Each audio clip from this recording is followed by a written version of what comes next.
Some may find the following disturbing. Discretion is advised. Put the children to bed. It's time for Dan and Aldo to bare their souls.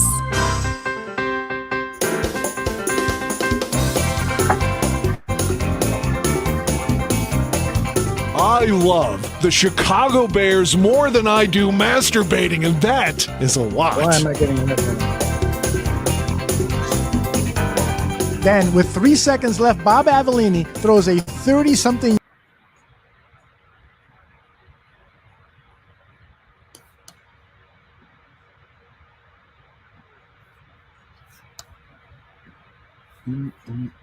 We are live and in trouble. Why am I getting an echo?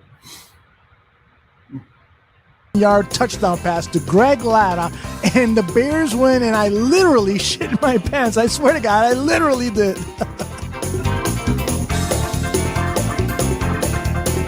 Eric Kramer, for me, I love the guy. He's a tragic figure. I mean, he embodies all that is. If they don't run the ball here, I'm going to vomit. I swear to God.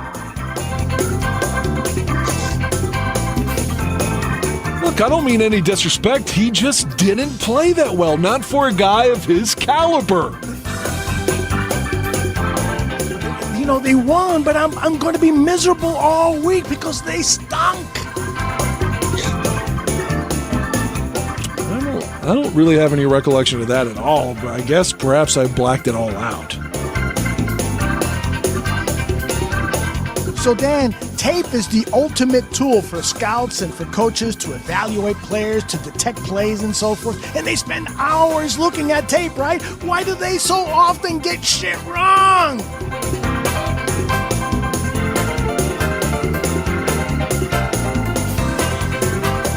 Ladies and gentlemen, Dan and Aldo.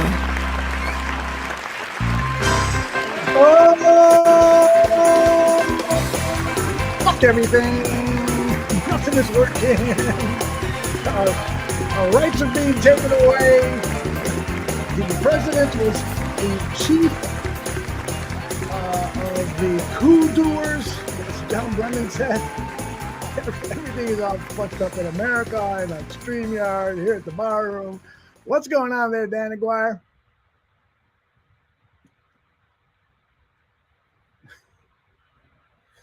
I know. There you go. We are going to be talking about Lovie Smith and that Lovie Smith era, and nobody can recollect that era better than Dan Aguire, so we'll be getting into that very shortly. And then later, John Santucci will join us, and hopefully we got that audio worked out between Tooch and Dan. That's one of the reasons we started late, is because he can't hear Dan, and he still can't. He just sent me a message saying he still can't. So we'll try to figure that out during the break, and then after Dan leaves to go save some lives, Jordan Segueria, I know I'm mispronouncing his name, can't hear Dan, Aldo. You guys can't hear us. What the fuck? They can't hear either one of us. That is wild. All right, so let's see. We are pushing out audio. Dum, dum, dum, dum. I'm seeing it in the VU meter, and that's probably why Tooch can't hear, because nobody can hear. So tell you what I'm going to do. I'm going to leave and come back.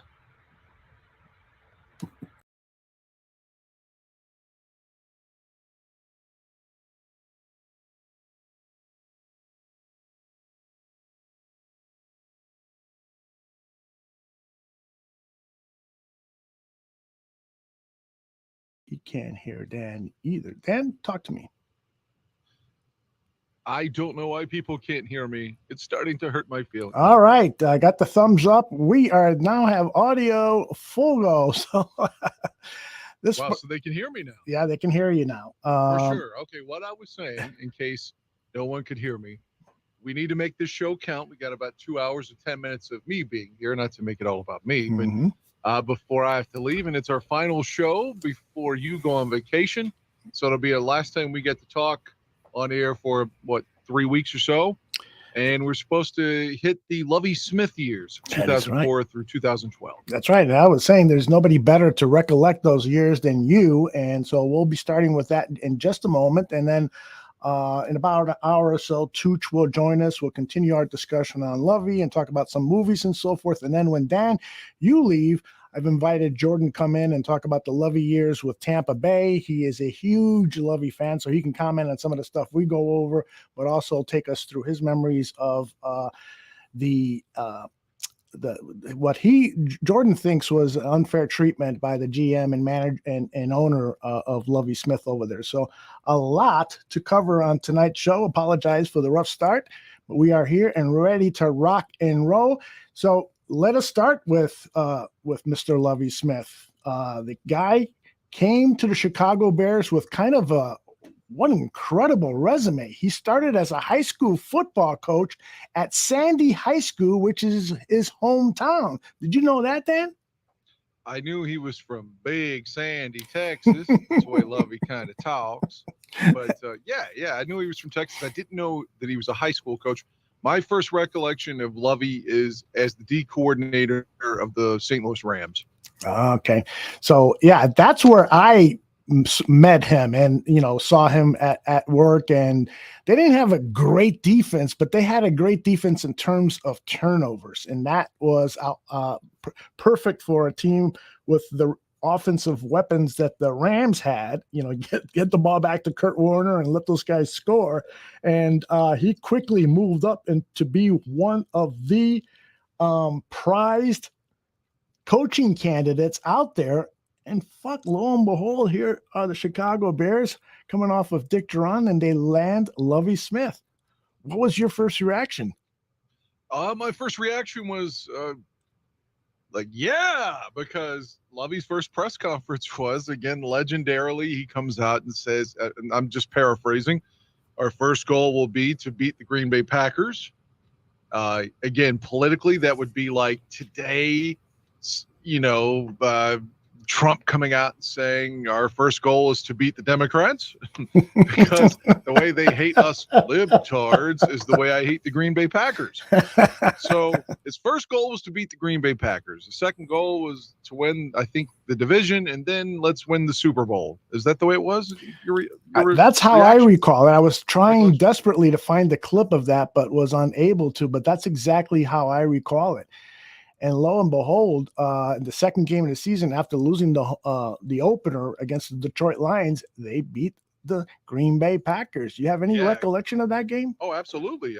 Two huge things stick out.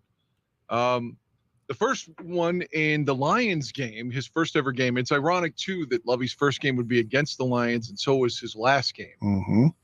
But the opener, Paul Ettinger had, and it's not like it was Paul's fault, but he had a field goal blocked that was taken back for a touchdown.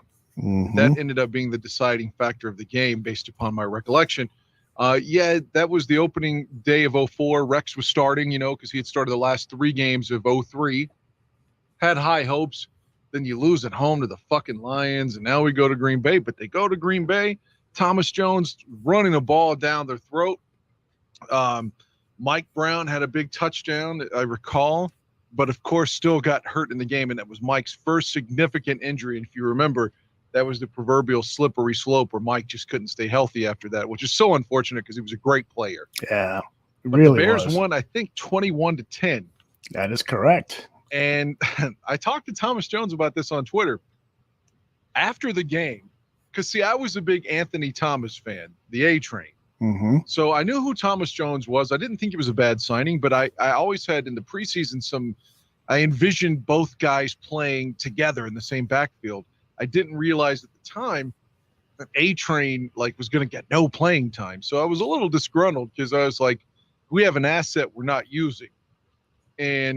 But Thomas ran over Green Bay that day, and I bought his jersey. Of course.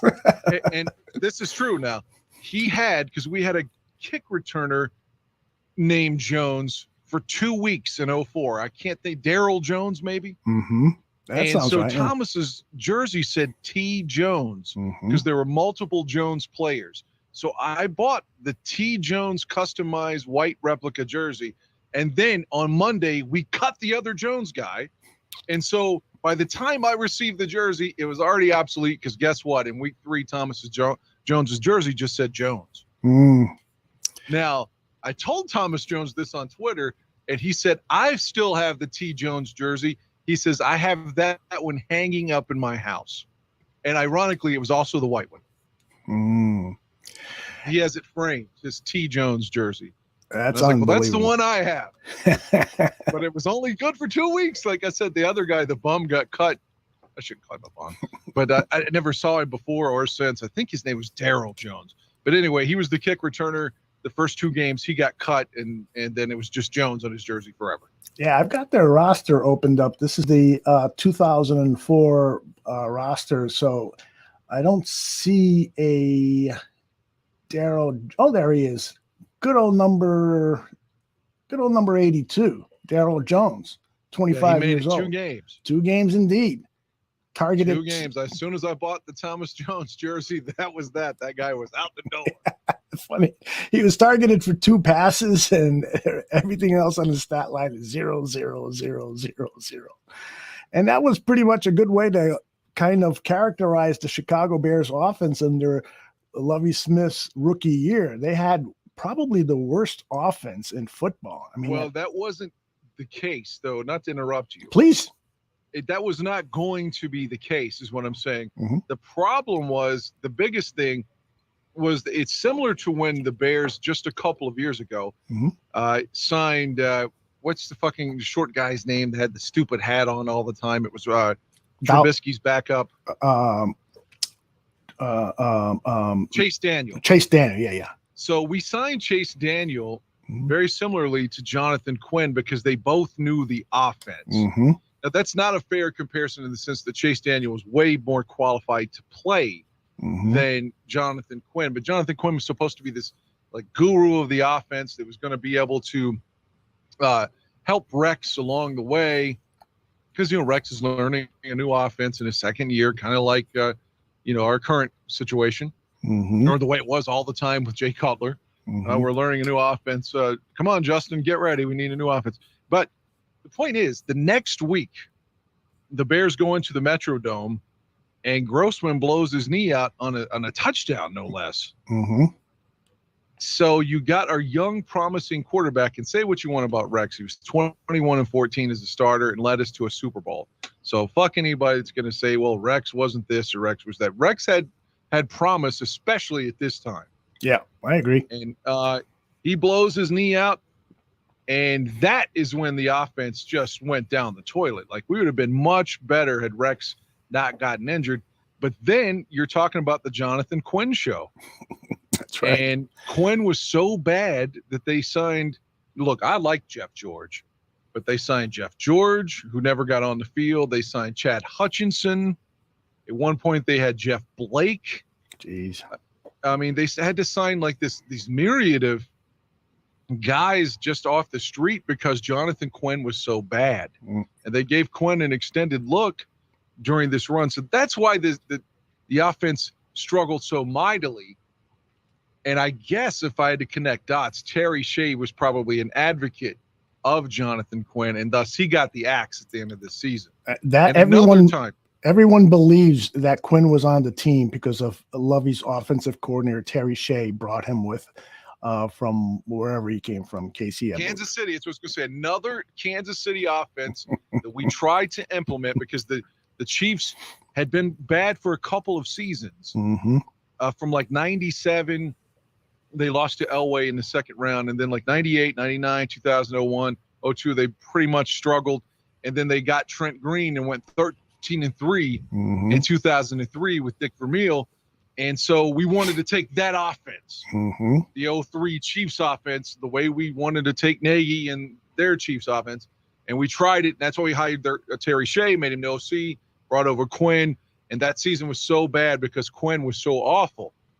And, Urlacher, at that time, that's when people were saying that, he was the most overrated player in the league after the 04 season. Because if I recall, this is the first year he gets hurt too, right? Yes, I believe you're right.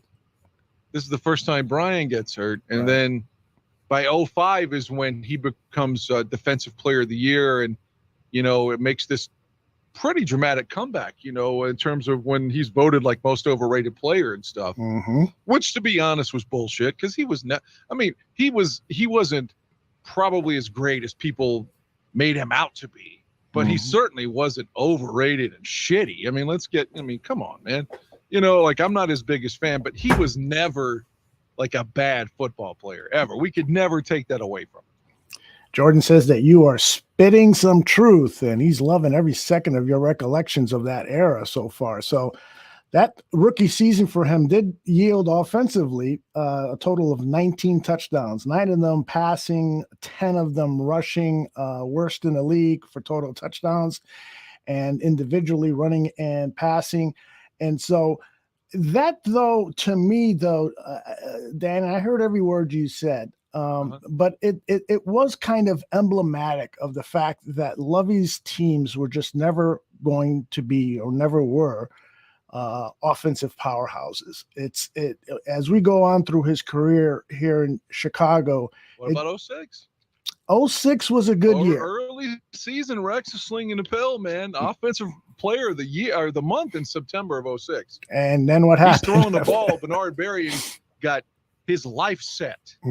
Bernard Berrien got a life-changing contract from the Minnesota Vikings as a result of Rex Grossman throwing him the ball. Right. Well, let's go chronologically here. And okay, let's go back to 04. Go to 04. So they end the season with a 5-11 record. And then Lovie's first draft, actually, I've got a graphic here of the drafts under Lovie. So his first draft was 2000, and I got that wrong here. Let me see if I got that. 2004. And right. Tommy Harris was his first draft pick. And before he got injured, sensational player. Looking like a Hall of Famer before his injury. Right. Greg said that, he was told by Lovie, I need a 3-tech, and Tommy Harris was the guy, and Tommy Harris could have had a Hall of Fame career if it wasn't for the fact what I saw in several games were teams deliberately going for his knees and trying to get him out of the game because he was such a force. If I recall, again, we're going all off memory here. Sure.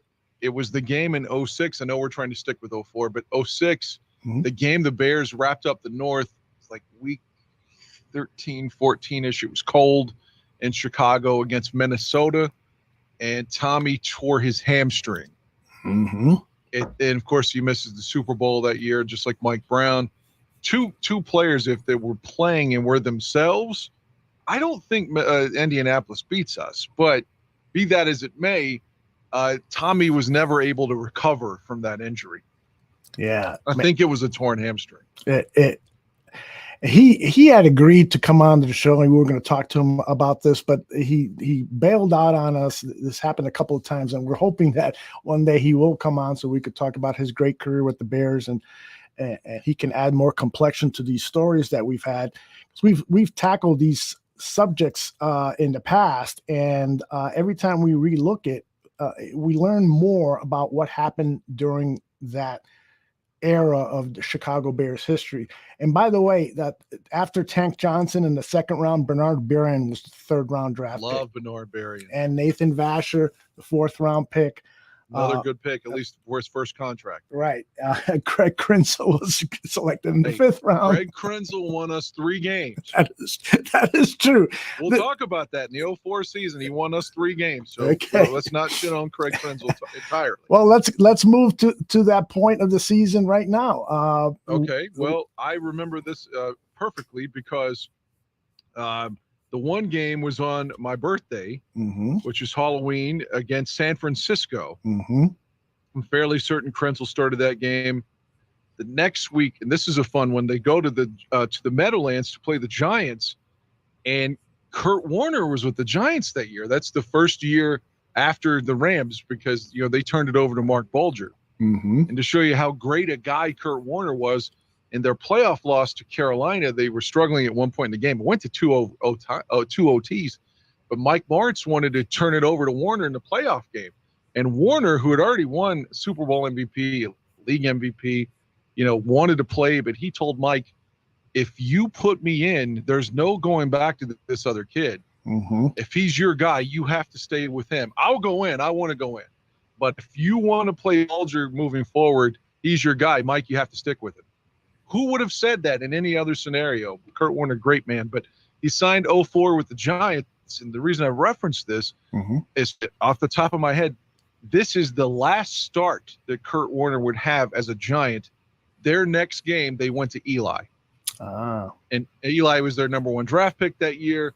And as you know, Eli would win them 2 Super Bowls. But the Warner game, when the Bears beat Warner, Warner had a decent game, but it was like, well, if he can't beat those sorry-ass fucking Bears, Craig Krenzel, we might as well play Eli. That's right. And then the next week, I had a gun pulled on me at a Cradle of Filth concert. Whoa! After the game. The place got robbed. The venue at the club I was Holy at, shit. Winston-Salem, North Carolina. But that's a true story. I could waste a half hour on that story. But before that, I watched the Bears game. They were in Tennessee. Mm-hmm. The game goes to overtime, and the Bears won the game in overtime with the safety. I think it was Alex Brown that got the tackle. No, it was Michael Haynes, I think now. Our draft pick from 03, Michael Haynes is the one that won the game, I believe. Penn State defensive end, yes.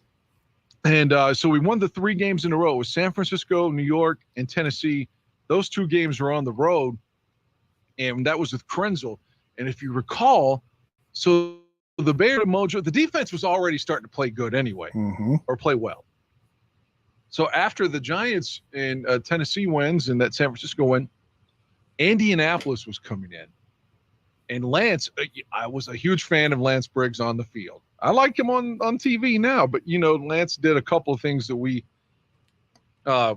could criticize, like the restaurant thing and certainly the Lamborghini crashing and things like that. But Lance ran his mouth after he got a little chesty, pounding his chest, saying that, like, hey, the Colts offense isn't that good. We're going to show you, because they're coming into Soldier Field. Like, he basically said we were going to win the game.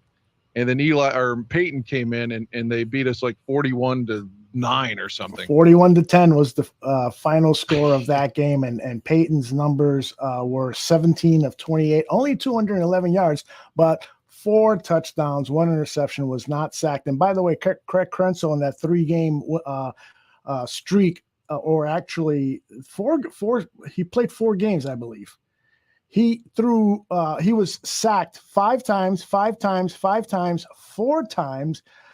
His highest passing yardage game was this game against the Coach, where he had 175 yards, 1 touchdown. He threw a touchdown in each of his games. But in this particular game, he had 2 interceptions, which was he had at least 1 interception in his previous games. So he wasn't awful, but certainly was not Aaron Rodgers, and we'll get to that. He was like a 5th-round pick or whatever. He was, he was okay, serviceable.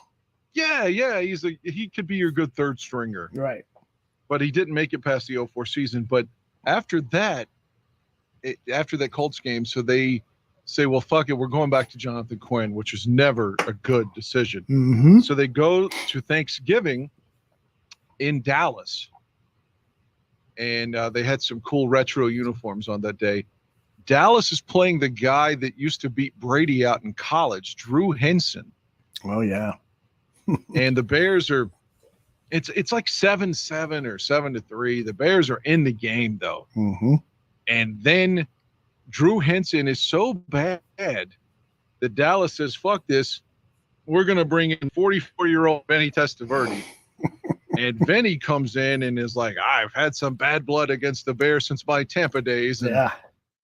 And then leads them to a couple of touchdowns, and then we lose that game rather easily because we couldn't stop Vinny when he came in. Yeah, the final was 21-7. They scored 14 points in the 4th quarter. The Bears for 3 quarters were tied with them 7-7, and that's the game where Jonathan Quinn entered that game and threw a couple of interceptions. I thought he started. He may have started. I think you're right. He did start. Yeah, because that's what I'm saying. They went to Quinn after the Krenzel lost to Indianapolis. Mm-hmm. Yes. And then Dallas brought Vinny off the bench, and Vinny had some really good years with the Browns/Ravens because he went to he led Cleveland to the playoffs with Belichick, and then when they were sold, he went to the Ravens and was throwing the ball well too, and then went to the Jets and led them to the AFC Championship.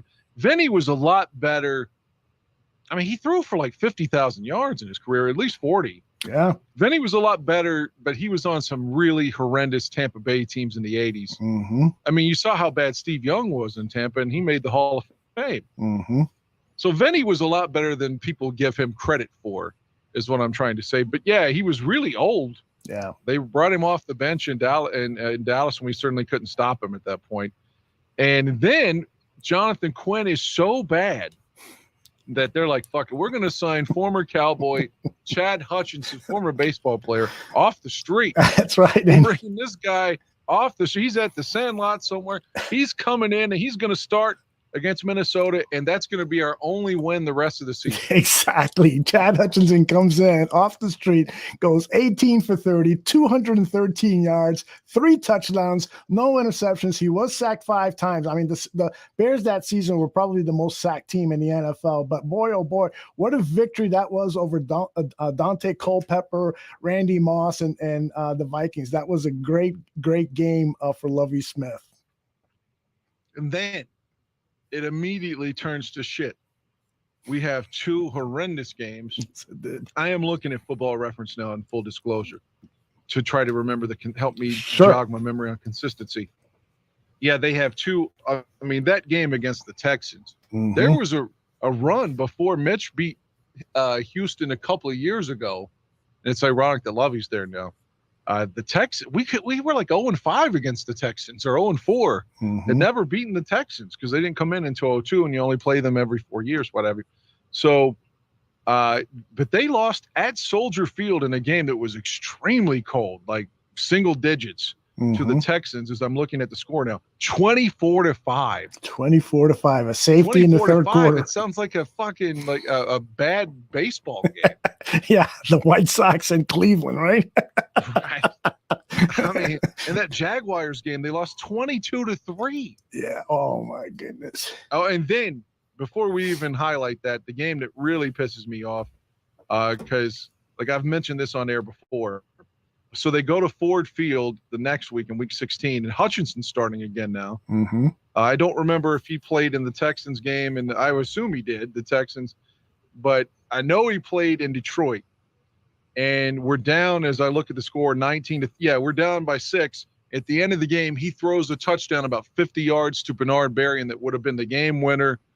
And it's the same play that Calvin Johnson got fucked on in the opener of 2010 at Soldier Field, where he caught the ball, but he didn't complete the catch. You know that bullshit. Oh, yeah.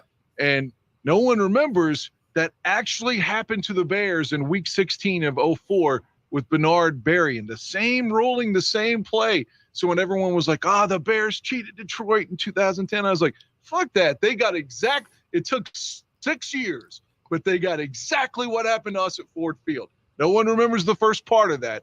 That Calvin Johnson play happened to Bernard Berrien at Ford Field. Yeah. True story. And we lost the game. Wow. Lost the game. I was so mad about that. I mean, even though they're, at that time, like 5-10 or whatever, 4-10, I was so pissed off that they got, in my opinion, were cheated and just jobbed at that game. So that pretty much sums up the 2004 season, or his rookie season.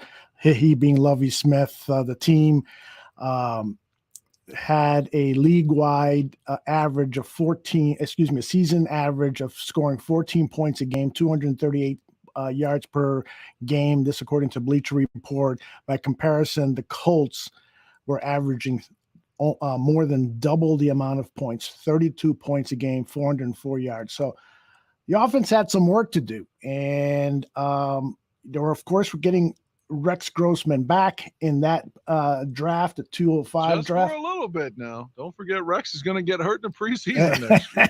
Exactly. My heart broke when that happened. And so did Rex. Remember, they had him on the TV. He was on the cart, broke his ankle. And I forget exactly what he said, but they were zoomed in on him, and he was like, fuck, or bullshit, or he said something. He clearly mouthed, God damn it, or something.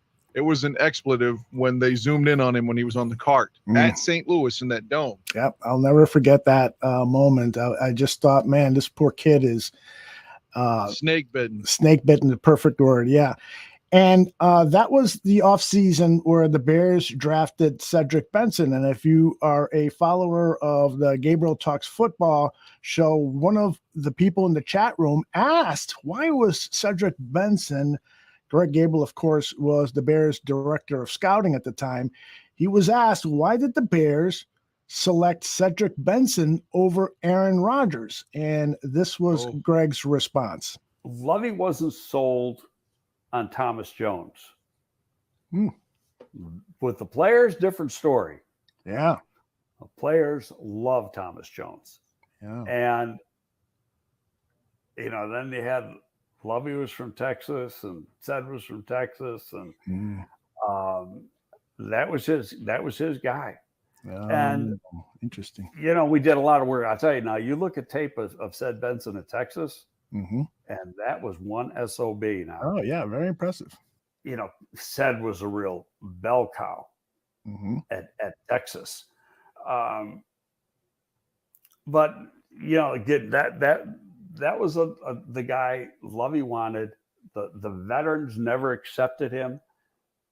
They just, because they were – Thomas Jones was a pro's pro, and the vets knew it. Wow. And they were like, what the fuck are you drafting this guy for? And it had nothing to do with Ced. It had everything to do with they were taking care of Thomas Jones. And I'll tell you what, in training camp, anytime Ced touched the ball, they'd kick the shit out of him. Wow. Welcome to the Bears. That was unbelievable story. Made some headlines on some websites. Can I interject one Please thing do, because I wanted to ask you, what did you think of that story, and what was your initial reaction when the Bears drafted Benson? Well, let me just comment on one thing that Greg said. Sure. And again, I don't want Greg yelling at me. And I'm not trying to contradict Greg in the sense that Greg knows his shit. He was there. I'm just, Johnny football fan. Sure. But I'm not saying that he's wrong that Lovie didn't like Thomas Jones. At least initially, it's a fact now. This isn't like some theory of my personal. As soon as the free agency period had begun, like midnight, whatever the day was, going into the 2004 calendar football season, the Bears signed Thomas Jones within 10 minutes, or the news broke as soon as the calendar year opened. Now, this is the part is off my memory. I think it was the first official signing of the offseason for any team. So if Lovie wasn't on board with Thomas Jones and it's Lovie's first season, I don't think they signed Thomas Jones within 4.5 minutes or whatever it was. Now, having said that, maybe after the 2004 season, he wasn't sold on him, but initially he must have been. Because you think if Lovie's going into his first season as head coach and they haven't had the draft yet and they signed this back as a free agent, if Lovie was lukewarm to him, they wouldn't have signed him. Well, and that's just that. But maybe, Greg knows his shit. So, but perhaps after the 2004 season, Lovie was like, I don't know. Maybe that's fair. But initially, he had to be his guy because they signed him immediately. Well, we know that Lovie, his famous saying was, we're going to get off the bus. We're getting off the bus running. Right. And so perhaps that's why he preferred a running back like Cedric Benson, who, as Greg said in that clip, was a bell cow. This guy was carrying the ball 30 times a game over at Texas, and perhaps he thought that Thomas Jones wasn't that guy. And Thomas Jones' stats for that 2004 season were pretty damn good. 948 yards rushing, 7 touchdowns as a receiver. He caught 56 passes. Total yards from scrimmage, 1,375. That's what you want out of an all-purpose back. In 2005, he's even better. Yep. In 2005, because Rex is hurt, they put in the rookie from the 4th round draft class from Purdue, Kyle Orton. And the Bears are facing 8-man fronts and still running the ball. And not just running the ball and getting 2 yards of punting. Thomas Jones was running over 8 people with like 25 carries a game. What we're saying we drafted the late Cedric Benson for is exactly who they had in Thomas Jones in the 05 season. I don't know what his stats are, but I bet you if you look to him, they dwarf the 04 stats. Well, let's take a quick look at those stats for Thomas Jones. He was a fucking beast in 05. 1,335 yards rushing. That's about 500 yards more rushing. And he had... That's with Benson on the team. Yeah, and yes, that's with Benson and good old Adrian Peterson. No, not that Adrian Peterson. You're a very serviceable player. We always kind of mocked that AP, but he was with us from 02 through like 07, maybe. Yep. He did well. 1,500 yards of total scrimmage yards. And I mean, Benson's rookie season, he only had 272 yards rushing. And couldn't get Thomas off the field. Could not. That's why. That's right, and that's why the team. I mean, I'm sure that the Bears defense didn't help Cedric at all. They were beating the shit out of him in practice.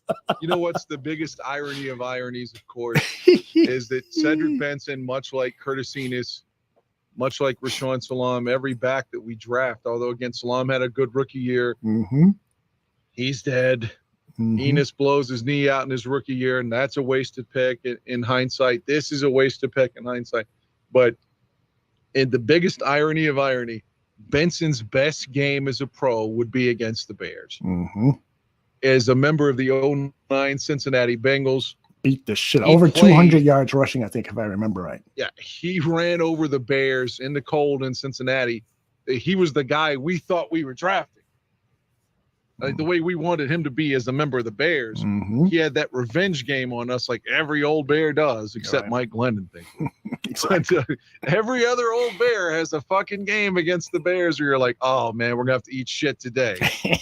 Brian Greasy's starting, so he's going to throw for 400. He's never done it before, but by God, he's going to do it today. That is right.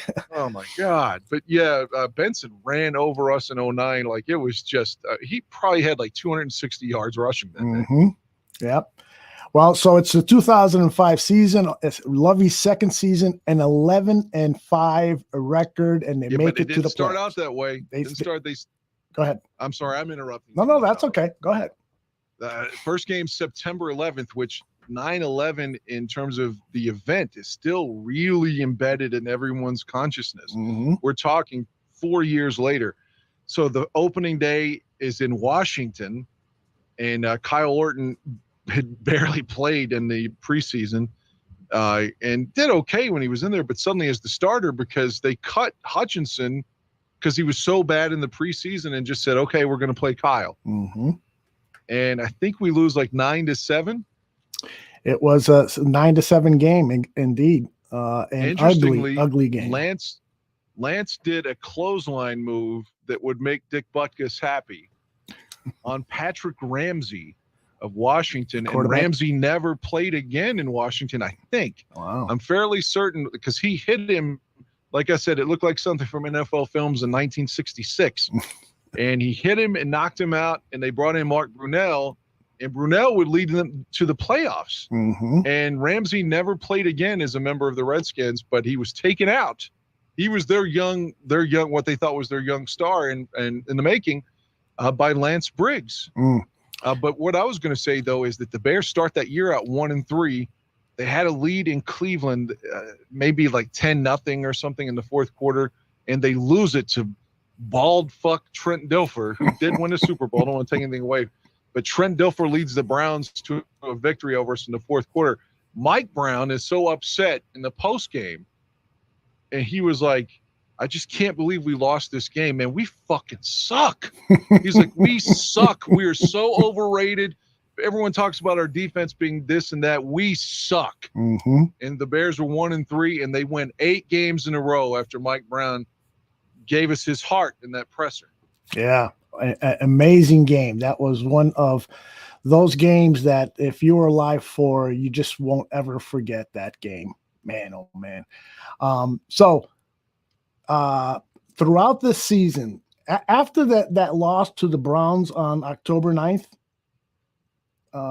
yeah, I got that correct, 20-10 loss, they go on to beat the Vikings, the Ravens, the Lions in overtime, the Saints, the That 49ers. Lions game. Can I come in on the Lions game? Please.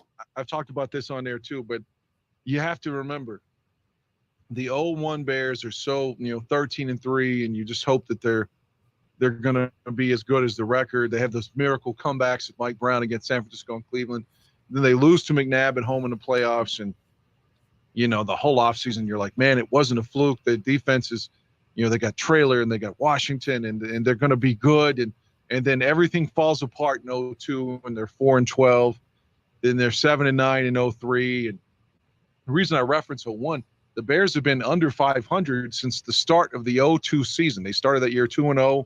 They had a 20-point lead against New Orleans in week 3, lost that game, and then lost 8 in a row in 0-2. So they had not been over 500 in over 3 seasons. Wow. Going back to early 0-2. So it was this game in Detroit. I think it was October 30th. Yeah, October 30th, because my family was at my apartment. I lived in an apartment back then. My girlfriend at the time was there. My kid nephew was like 4 then, and he was there. And both of my sisters are still alive. My mom was still alive. So they came up to see me to celebrate my birthday, because my birthday's Halloween, was going to be on Monday. But they wanted, it's a weekend, so we'll do my birthday today. But before we did anything, they came up. I'm like, fuck that. Now the Bears game's on. You all have to wait before we do shit. The Bears game's on. And he hadn't been over 500 in 3 seasons. The game goes to overtime, and Jeff Garcia gets intercepted by Peanut Tillman, who runs it back for a pick 6 in the win in overtime. And I fucking cried, man. I'm not going to tell you. Just to be over 500 again. How about it? Felt like, for 3 seasons to just be like the laughing stock of the league, it felt like. And now we're over 500. Like I said, that was at that time, it felt like the best birthday gift anyone could give me. Just to be 4-3. Yeah. After here, even Mike Brown, we suck. Oh, we're 1-3, and it's like another lost season. And like I said, Tillman takes it back, throws a ball at the wall at Ford Field when he scored. Man, I cried. It was so fucking beautiful to think on a team that could win again. Not on the team, but as a fan. This team means everything to me. Yeah. October 30th. And rookie Kyle Orton is starting all these games because, as Dan said earlier, Rex Grossman had an injury in preseason, and so Kyle started game 1 and went on, averaging about 140 yards passing, and that's off the top of my head. He wasn't a prolific passer by any means. 141 was his first game, 150, 149, 117, 117, 145. The game that Dan just referenced, 230 yards passing against the Lions, and on they go. Orton's stats were not good by any means, but the Bears were winning games. And that other super memorable game is in week 9, Dan. Take us to the San Francisco 49ers and the Chicago Bears at Soldier Field. Let me say one more thing about the Detroit game. Sure. And this is off my memory. I could be wrong, but I'm fairly certain I'm at least in the ballpark here. One of our draft picks who showed so much promise was Mark Bradley. Yes. The wide receiver. He got hurt in that Lions game, I think. It was never the same again. Yeah. That's you look at a lot of the draft picks during that Greg Gabriel era, and there was some really unlucky picks, guys that got hurt, like Gabe Karimi, Colombo, a number of other guys who had promise. I was so excited when we drafted both of those guys. I thought, wow, we're getting some help at the offensive tackle position, offensive line. And with Karimi, I think he was injured in the preseason or the first game of the season. He came back. He was just never the same. He never looked like the player I saw at Wisconsin play, who was a dominating left tackle. But go ahead and take us now to San Francisco 49ers. San Francisco, the game is amazing because they always the nickname, of course, for the city is the Windy City. And as I've been told by people like yourself and Chicago individuals, it's called the Windy City for some other fucking reason other than the wind, which I can't remember what it is, but it's not actually the wind. But that day at Soldier Field, it was the wind. Like Robbie tried to kick a field goal. I'll never forget it. Into the wind that was blown like 25 yards away from where he attempted to kick it. At least 25 yards. It was the most bizarre thing I ever saw. Yeah. Oh, we should rewind before. Let's mention Robbie here. Okay. For some unforeseen reason, and everyone always talks about his corkscrew stance or whatever, Paul Ettinger never missed a game-winning kick with us. He was solid, man, but for some reason, the Vikings tried to sign him initially during Duran's run, and we matched his offer where he was a restricted free agent, and the Bears kept him. But after that 2004 season, Lovie let him go for some. I don't know why. Ettinger did well for us, and he goes to Minnesota and doesn't miss a game winner that year. He has like 2 or 3 game winners. And then they got the kid, the Ryan Longwell from Green Bay, and then they cut him, and he never played again. But Ettinger was good for the Bears. But after 2004, Lovie lets him go. And initially, we signed former San Francisco. He won a Super Bowl in San Francisco in '94. Doug Bryan. Yep. Remember the name. Horrendous. Absolutely horrendous for the Bears. So by week, I think it was that game, and because of Hurricane Katrina, we played New Orleans at LSU because they couldn't, fucking Superdome, they couldn't play there. And that was the first game we went to Robbie, I think, who was working as a construction guy. That's right. And then obviously Robbie's still having a great career, and still we'll see him opening day this year. That's right. And hopefully as a member of the 49ers. So hopefully he won't have a game-winning field hopefully goal. he'll have a shitty day, because you remember the last time he came into Soldier Field, he had like 4 or 5 field goals. And that's what beat the Bears. Yep, indeed. Robbie's revenge game and Jimmy Garoppolo's first start. Maybe we should do a show just dedicated to revenge games that have really fucked the Bears up and us Bears fans, because you've already got a good list going in this show. Yeah. But that San Francisco game, like I said, Robbie had that wild, bizarre kick. And I think at the time it was an NFL record. It's probably been eclipsed now. But Nate Vasher, was it off a missed field goal? Yes, it was off a missed field goal. Yeah, had like 108-yard return for a touchdown in that wind. And the Bears, another fun stat, that was the first day that the Bears ever wore the orange jersey. That is right. That is so right. Yes. Yeah, it was a 108-yard field goal return. And Robbie Gold got the extra point. And then Joe Nedney nails his second field goal. So the Bears are winning 7-6. And in the opening drive of the fourth quarter, the Bears matriculate the ball downfield, and Adrian Peterson finishes the yard with a 7-yard rushing touchdown. Robbie adds another field goal, and the final 17-9, a very memorable game in Bears history. Listen to this. I knew they had a bum playing, but I couldn't think of his name. So I went to Pro Football Reference. San Francisco playing quarterback that day was some guy named Cody Pickett. He was one of 13 for 28 yards, no touchdowns, 1 pick. That may be the worst line in the history of football. That is probably correct. Who in the fuck is Cody Pickett? That had to be his only start. He started 1 game in 2004 and 5 games in 2005. Yeah, because the quarterback it's the toughest position to find anybody qualified. So sometimes you have to throw some guy in off the street. Unbelievable. Where did this guy come from? Let me look. Wasn't he played out for west? Washington in college? Yeah, I was going to say he was out west. University of Washington Huskies, I believe they're called. God, he was terrible. I've never seen a guy play that bad. And that includes Will Fuhrer, who the Bears had in '92 from Virginia Tech.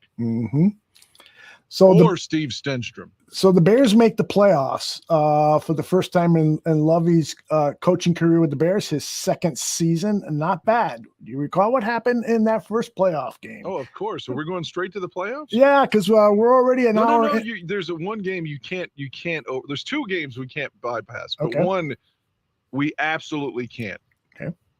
Okay. Go for it. So for all these years, this is. Let me look at the date. It's December 4th, 2005. Now, I'm glad we don't have any Packer fans among us tonight. At least I hope not. No. Because they can pound their chest on this. Brett Favre, of course, had made all those consecutive starts. Had not lost at Soldier Field since 1993. Yep. Keep that in mind. 94, 5, 6, 7, 8, 9. 2000, 2001, 2002, 2003, 2004. Here we are, consecutive wins at Soldier Field. Now, the Bears had beaten them in Green Bay several times, but they couldn't win at home. Yeah. And here it is, finally, for the first time since I was 13 years old, and at this point, I'm 25.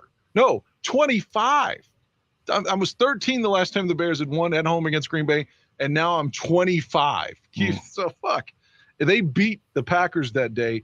Not only did they beat the Packers, there was a slow-mo shot of Favre when he got sacked, and he got up and he was clenching his fucking teeth, and they showed it in slow-mo, and he was bleeding from his mouth. Yes, I'll never forget it. So they bloodied Brett Favre that day. They beat the shit out of Brett Favre that day, and they won the game 19-7, but they fucked him up.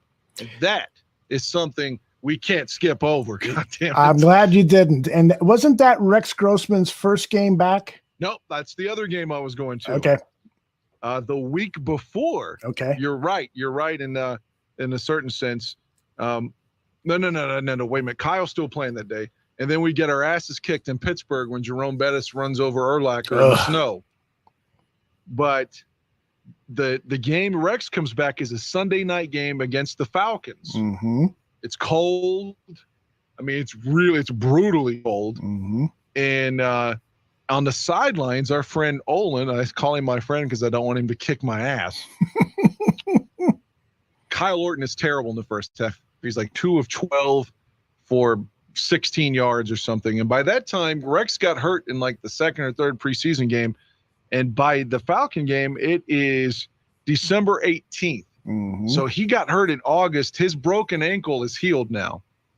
So to start the second half, the Olin thing, and late in the first quarter, late in the second quarter, late in the first half, Muhsin Muhammad gets in Orton's face because he's just playing awful and is running his mouth to Orton. And Olin's the one that stepped in and pushed Muhammad away and basically pointed at him and said, "Shut the fuck up." And of course, Muhammad did, because that's Olin. And so they go to Rex at the start of the third quarter. It was Mike Patrick and Joe Theismann and Paul McGuire. It's on ESPN Sunday Night Football.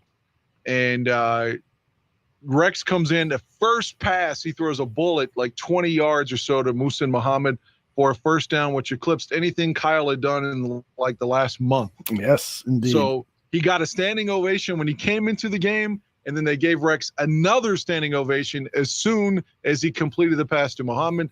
But unfortunately for the way Rex's tenure in Chicago would go, he's hot, he's cold. For opening drive, they go straight down the field, and then he gets picked off in the end zone. So that's sad. Rex in a nutshell. Regardless. So sad. But go ahead. Oh, go ahead. No, please. I was going to say. So Rex, they win that game because Michael Vick did not want to be there. He'd rather have been fighting his dogs. No, that's a cheap shot. I'm kidding. That's not fair. He went to prison. He served his time. I hope he's good and well and everything else. But he didn't want to be in Chicago, kind of the way Jared Goff was when he was a member of the Rams that year. So the next game, and this is special, the next game, they go to Green Bay on Christmas. It's a special. I think it's a Saturday. I don't know that for sure, but it's the only game playing that day because I remember my girlfriend and I went to my mother's house for Christmas and then got home just in time for the game. It's at Lambeau Field, Christmas night. Lance Briggs had a pick six from Brett Favre that night. But Rex, in his first start of the season, because again, he came off the bench in the Atlanta game, first start of 2005, wins the division title at Lambeau. It was a Sunday night, Christmas night. It was a 4:00 start here in Chicago. And I love those late starting games in Green Bay or Chicago because the lighting is so cool and the pictures are super crisp. And you're absolutely right. That was one of the Bears' biggest victories. At this point, the head coach, Lovie Smith, who came into Chicago saying, we will beat Green Bay first. And they were, at that point, he was, I want to say 3 out of 4, 3 wins in 4 seasons in his 2 seasons as head coach of the Bears against the Green Bay Packers. So at this point, the town is in love with Lovie, and rightfully so. So they lose that. That it was a meaningless game, wasn't it? Yeah, they played Jeff Blake. They didn't even play Rex. Right. They rested everybody. Exactly. And so they had a playoff bye for the first week, and so they started the division championship game against the Carolina Panthers. Take us to that game. I just want to give you 2 important points. Sure. Before we go to Carolina, this would influence Lovie's decision in 2010. Mm-hmm. If you recall, Week 17, they're at Green Bay. If they beat Green Bay, they knock them out. This is the year we're going to lose the NFC Championship game at Green Bay. Mm-hmm. But Lovie played everybody, and he said at the time part of his justification was I rested everyone in 05, and I regretted it because what Carolina is going to do to us the next time we play. So he played Jay Cutler and all the defensive starters in Green Bay in 2010. We lost that game like it was fiercely competitive. It was like 10-3. Mm-hmm. But obviously they went for the jugular to beat Green Bay. But part of that was because of this game where they go to the Metrodome and don't even try, and their starters after the bye are just out of sorts, you know. But also, let's not sleep on the fact that the Bears are 1-3 at the beginning of the season. Mike Brown says what he says. They go from 1-3, and at one point they're 11-4 after starting 1-3. Mm-hmm. And then they just don't try in the Metrodome, and so they finish the year 11-5. So here comes John Fox. We don't like John Fox, right? The Carolina Panthers, but the Bears had beaten them soundly at Soldier Field back on November 20th. Mm-hmm. I think they had sacked Delhomme like 6-7 times and just pounded them into dust. And so I don't know if the Bears were overconfident, but suddenly in the playoff game, like Charles Tillman probably has his worst game as a Bear. Steve Smith had like 220 yards receiving on Peanut. Yeah. And if I remember, the Bears are going to lose 29-21. But Delhomme eats us alive that day. He certainly did. And it was everybody was in love with Lovie at that point, but the reaction here in Chicago is how come they never fucking adjusted to Steve Smith? At halftime here, I'd already compiled a huge amount of yards. And so the expectation was they'll double team Steve Smith, take him out of the game, but they didn't. They left him on one-on-one coverage, and he continued to toast the Bears defense. And think about this. Ron Rivera perhaps deserves some of the blame as well. Think about this. First quarter, again, the first game, we've just beat the dog shit out of them. First quarter with 14 minutes and 5 seconds remaining in the first period. Mm-hmm. Steve Smith catches a 58-yard touchdown pass from Jake Delhomme as soon as the game starts. Mm-hmm. And from there, we're just, and this is at Soldier Field. Mm-hmm. From there, we can't catch up. Mm-hmm. It's suddenly 10-0. It's 13-0. Then we come back and it's 13-7, then it's 16-7. Then finally, Des Clark catches a touchdown. We're in the game 16-14. But guess what happens? Steve Smith, 39 yards from Jake Delhomme. It's 23-14. Then McKee scores on a touchdown. It's 23-21. We're back in it. And wouldn't you know it, Carolina is going to – Delhomme throws another touchdown. They miss an extra point. They beat us 29-21. Fucking believable. So the season is over. That's Lovie Smith's second season with the Chicago Bears. And wrong graphic. So 2004, he's 5-11. 2005, he's 11-5. And then comes what for Bears fans of a certain age, probably the best season they've ever experienced as a Chicago Bears fan, the 2006 season. Oh. Why don't you go ahead and take us through that? First day is at Green Bay, opening day. Mm-hmm. And I'm nervous about this. It's Mike McCarthy's first game. Of course, he's the Dallas coach now, as you know. Mm-hmm. And he led Green Bay to a Super Bowl win. First day, and if I remember, the game kicked off late, 4:15 my time. Yep. And the first drive of the game, I think Green Bay had it first. But the first time the Bears had it, mm-hmm. Rex is back. He's the star. He's beaten Orton in the preseason, thankfully, because he's better than Orton. I don't care what anybody says. And Rex goes play action, 49 yards down the field to Bernard Berry and touchdown Bears. It's 7-0. And then the rookie, the man who's probably going to be in the Hall of Fame, and rightfully so, in the fourth quarter, returns his first punt for a touchdown. Devin Hester to the house, 84 yards, and the Bears win opening day in Green Bay, 26-0. Yeah, and bookending those two touchdowns, Berrien's 49-yarder and Hester's 84-yard punt return were 4 Robbie Gould field goals. That was a stupendous way to start the season, and everyone in Chicago started thinking, wait a minute, maybe that 2005 season was the 84 season for the Bears, and this is going to be the 85 season for the Bears. So take us to the following week. Following week, Detroit comes in. It's one of those games. Lovie, early in his tenure, in the first game at home, would have us wearing white, which they had never done before.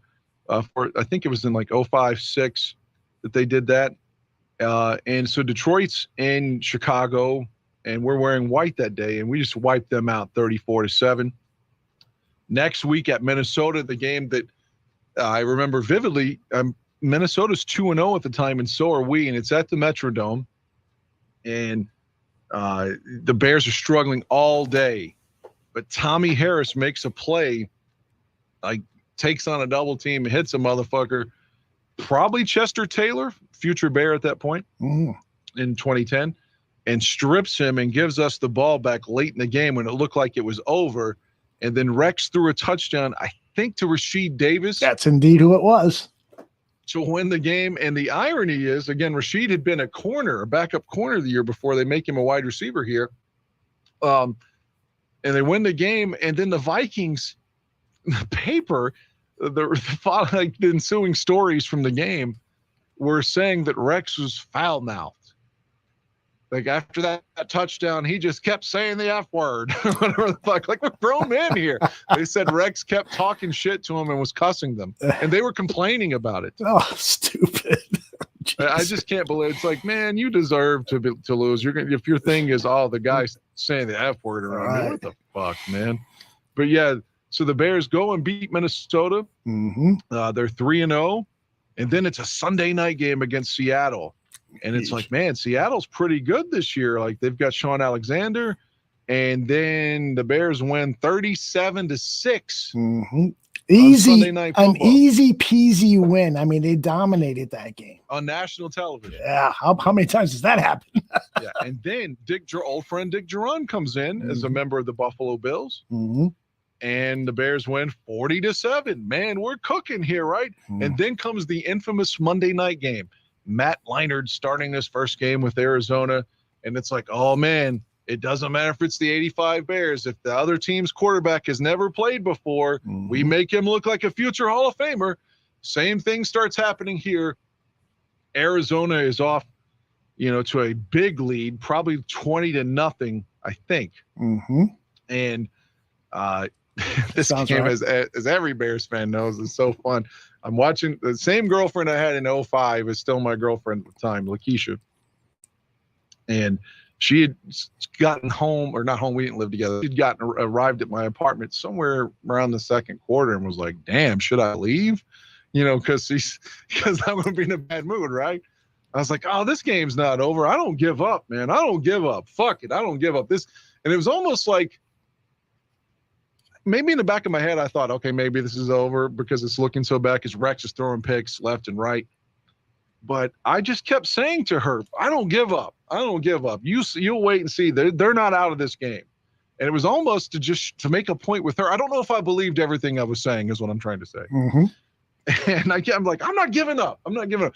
And they have like somebody on the Bears or the Cardinals defense was mic'd. I can't remember who it was. And they played it on ESPN. This is the first year ESPN had Monday Night Football. And the guys mic'd up, whoever the defensive player was, talking to Leinart on the sidelines. And they said, we've got total control of this game. They are they're counting on you to make a mistake to get back into the game. So just don't do. I mean, we're going in the fourth quarter. Just chill. We got this. But he tells the guy, like he tells Leinart, just they're looking for you to make a mistake. So next drive, the Bears are in the game. Leinart gets hit by Mark Anderson. Fumble. Who's got it? Mike Brown. Scoop, score, touchdown, Chicago Bears. Yeah. Outstanding. And suddenly you're in the game. Mm-hmm. And unfortunately, Mike Brown, who was, keeping context, got hurt in that game in Green Bay when he scored a touchdown in 2004 in week 2, was out for the year. 2005, he hurt his calf, was out for the majority of the year, and came back for that playoff game. But, Tillman struggling as bad as he did that day. I mean, I'm not sure that's necessarily Mike Brown's fault, but 2006, this game, he scores a touchdown, and then later in the quarter, he's carted off and he's out for the season. Just devastating. Awful. So, yeah, but now I think we're down like, let me just look. I think it's 20-10 maybe after the touchdown by Mike Brown. 20 to 10. 23 to 10. 23, right. They had So it's 23 to 10. And Urlacher in his best game ever as a Bear. I mean, there's no doubting this. Urlacher had like 22 tackles that night. Just unbelievable. He hits Edgerrin James, stands him up. I mean, completely the weakness that Brian had for a lot of Bears fans would say that, man, when that fullback hit him, that Corey Schlesinger or Jim Kleinsaucer from Minnesota and Detroit, they would eat him up. And Edgerrin James was not a small man here. But he hit Edgerrin James and stood his ass up and stripped the ball from him. It's almost one of those plays like the line of scrimmage was almost stopped. We're lucky they didn't just blow the whistle there. But he stood him up, stripped the ball out, and Peanut picks it up, and he takes it to the house. And now it's 23 to 17 in the blink of an eye. 2 defensive touchdowns. The offense has done nothing. That's right. But it's 23 to 17. So they stop Arizona again. And I'm telling her, I was like, see the game? It's not over. We're in the game. And then Arizona's got a punt to Devin Hester. Oh, don't punt it to Devin, not now. And Devin takes it all the way back to the house. And suddenly we're winning the game, and the offense has not scored a single point. Amazing. Yeah, but don't sleep on this. The Bears are winning 24 to 23. Leinart has the capacity, and proved that, at least in this game, to take Arizona back down the field. And he did, in spite of all this adversity. And the reason the Bears won this game, like people might think when Hester scored, that was it. It's not the case. No, that's Arizona's kicker, I can't remember who it was. Was it? Arizona's kicker missed like a 40-yard field goal for us to win. Right. Was it Rackers at that point? Neil Rackers. Yeah, that's right, because I'm looking at the box. Yeah. Rackers misses a field goal, though, that's not really deep. It's 40, 41. It's like a Cody Parkey kick. And that's a jab I shouldn't even acknowledge. But he kicks the field goal and misses, and it just won the week before with the field goal, ironically. Yeah. And the Bears hold on to win. Shoo! And the game's over, but like you think, man, they go to a bye the next week, and they're undefeated. They're 6-0. Rex has just been named Offensive Player of the Month for September. They're scoring offense. Rex has his first bad game of the year, which is going to have 2 or 3 really shit games. But he has his first bad game of the year, and defense scores 2 touchdowns. Hester scores, and they're like, man, this is a Super Bowl team. This is a Super Bowl team. This is when you start to think. I remember my cousin, who ironically is at my house now. My cousin it was telling me, he's like, man, we were at a dinner, like Applebee's or something, and I hadn't really spoken to him that much early in the season. He's like, man, this could be your year. He's like, you're just blowing everybody out. Like, you're almost being assholes and running the score up. I remember him saying that on some of these games. But he was like, this could be the Bears year you've been waiting for. So even people that weren't Bears fans are talking to me and saying, like, this is your team. Yeah. But we have to acknowledge, again, Mike Brown goes down there. That's a huge loss on the battlefield. And then what's coming is the Tommy Harris one against the Vikings. And you're taking 2 immense playmakers from your defense and they're gone. Yeah, it hurt. And those so two much. guys were not in Miami. And if they were, I think all of us are like talking about the 85 and the 06 Bears as being championship teams. But that loss against Miami almost for me anyway, made me feel this still is the 1985 Bears. They lost to Miami just like they did in 85. Watch, they're gonna start winning again in the next 2 weeks. They beat the Giants and they beat the Jets. Let me rewind. Go ahead. We had a revenge game against us here, Aldo, in Miami. Who played quarterback? Former Detroit Lion Joey Harrington. Joey Harrington, who played us twice a year, and arguably his struggles against the Bears got him out of town. That's right. And I don't remember who it was. It was somebody on the Lions told Harrington, your shitty play got Steve Mariucci fired. Yeah, it was Don Burr. No, it was somebody on the field. No, I know. I think it was Dre Bly. Was he a Lion in that era? Yeah, he was. He was. I think he's the one who told Harrington on the sidelines, you got Coach Mariucci fired. And so got himself fired, I think. Well, and then Joey, of course, goes to Miami and has his revenge game against us, because why not? And that's what I was telling you the week we were talking about. Oh, man, we're going to be at the Bears-Dolphins game this year. The Bears have not beaten Miami in Chicago. Not that they've been there that often, because it's only a couple of games. Right. They've not beaten them since opening day of 1988. Wow. At Soldier Field. 91, they have the game they should not have lost to in the snow against Marino, went into overtime. Shouldn't have gone into overtime. They had a 10-point lead with like 2 minutes to go and lost it. Then we play them in 94 in Miami, play them in 97 in Miami. They win both of those games. They went to 0-2. That's the game. Ricky Williams had like 220 yards rushing on us on Monday night, blow us out. And then they come back to Miami for the first time since, or Chicago, the first time since 91 in 06. Joey Harrington, they beat us.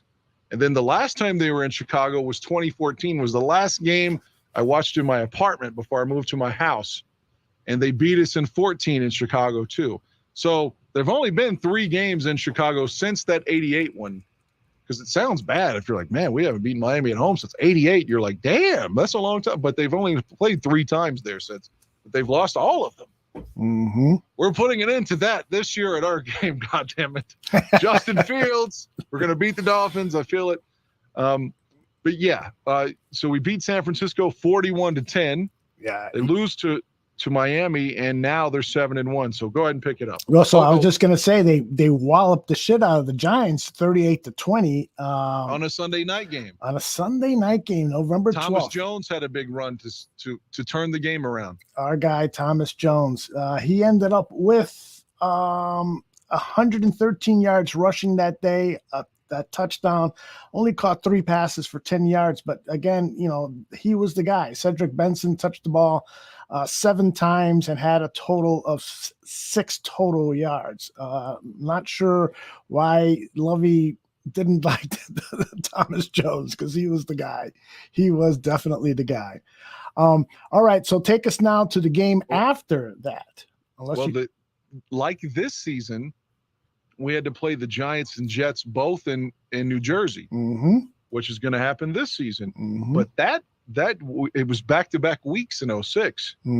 Sunday Night Football, they beat the Giants, and then they beat the Jets like 10. Is it 10-0? Yeah, 10-0 the next week, back-to-back games up there. And then their third straight road game, they go to New England, which was a late evening kick, I believe, on Fox. And that's the game where Tom Brady faked Urlacher. It was bad. It was really bad. Ugly. Yeah, Brady's obviously not one with great dexterity and moves. He's not exactly Randall Cunningham or Justin Fields or whatever athletic core, Donovan McNabb, a guy that could, Steve Young, a guy that could run the ball and juke you and stuff. Steve McNair. No, he's not that guy, but holy fuck. He made Urlacher look like an impotent fucking cock. He finished with 12 yards rushing, Brady did. 11 of those were on that run on 6 running attempts. So, yeah, that play was a backbreaker, man. It was awful. Rex got picked to lose. Yeah. Yes, you're right. There was a Rex threw an interception. I'm scrolling down the play by play here, but poor Rex would always throw that unfortunate touchdown. And late in the game, he throws. I can't find it because we're down 17-13.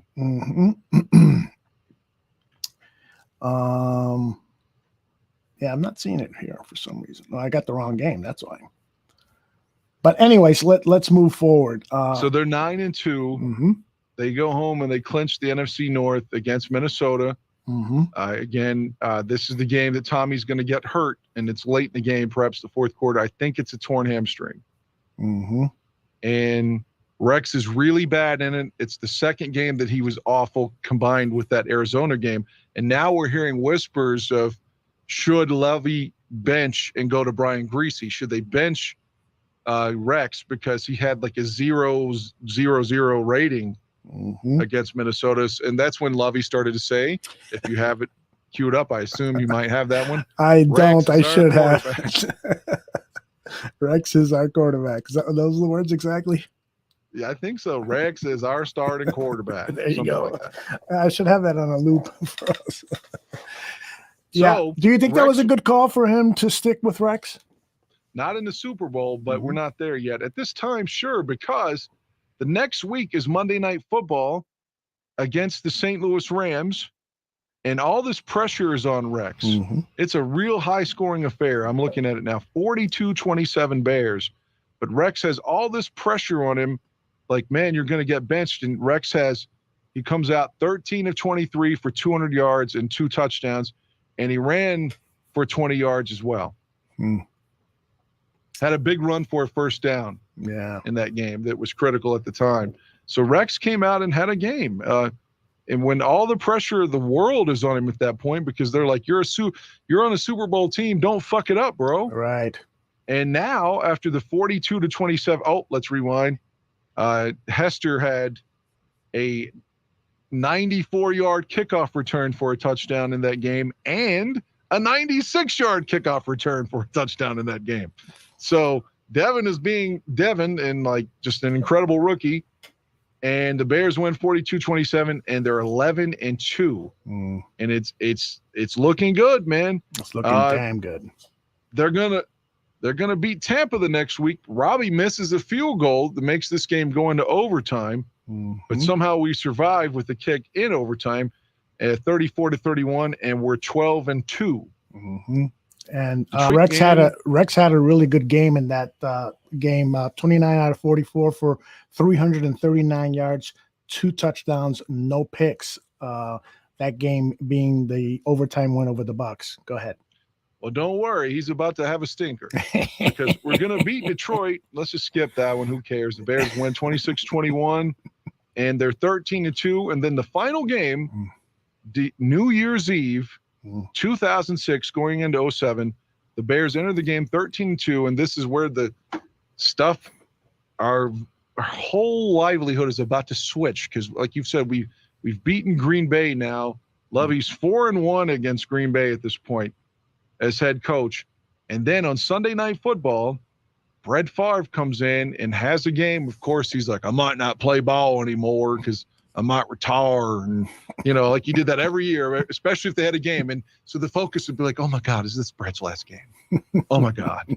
But Brett had one of those games, and he's picking up Greg Jennings and running around and shoving it in her face. And the Packers went 26-7.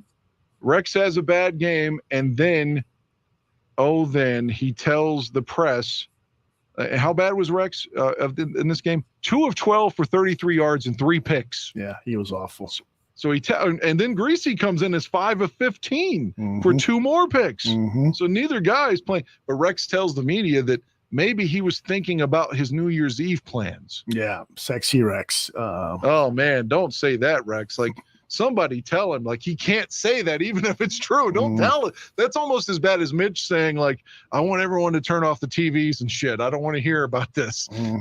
Like, you can't tell us you're not focused on the game, Rex. You can't. So very true. That was it's awful. 13-3. The season's over. They got to bye. Seattle comes in. Oh, man. You remember last season, last season we smoked Carolina, and they came into Soldier Field and they beat us. So scared to death, they blew out Seattle 37-6, and here they come, and it was close. It goes into overtime. Rex Grossman steps up on a big third down, hits Rasheed Davis for a first down that sets us up in field goal range, and ultimately a Robbie Gould field goal victory. That's right. And the Bears are moving to the NFC Championship game. Robbie notched 2 field goals, one in the fourth quarter with 4.5 minutes to go to tie the game. And then about 5 minutes into the overtime, he hits that 49-yarder to move the Bears into the next round. And Rex is 21 of 38 for 282 yards that day. And like I said, had the big completion to set Robbie up in OT to Rasheed Davis. Just an immensely big-time, high-pressure pass. The next week, the New Orleans Saints are in town, and it's one of those games like, oh, man, they've gone from disaster and Hurricane Katrina and not even having a home, and now here they are, and they're in the NFC Championship game. So it looked like maybe they're the team of destiny and not us. So it was a scary game. A lot of pundits were picking the Saints to win. So, I can't remember what the spread was, but it's not like the Bears are overwhelming favorites by any stretch. And if you look at Breeze's stats that day, he's awesome. 27 of 49 for 354 yards and 2 touchdowns. I mean, he lit it up. Reggie Bush had a big touchdown and pointed at us, if you recall. And Absolutely. They got him for taunting. Yep. But early on in this game, the Bears had a lead. I'm going to say it was like 18-0. It was an odd score. Let me look here. 16-0. And then Colston scored, made it 16-7. And then Bush scores on like a screen pass I was talking about, goes 88 yards to the house, and then is pointing at us. But the Bears get a safety, and it's 18-14. And it's scary times, man, because like you've had this lead and you've blown it. And then Rex has a drive where they pass 5 straight times, 5 straight completions, and it ends in a 33-yard touchdown to Bernard Berrien. And the Bears now lead 25-14.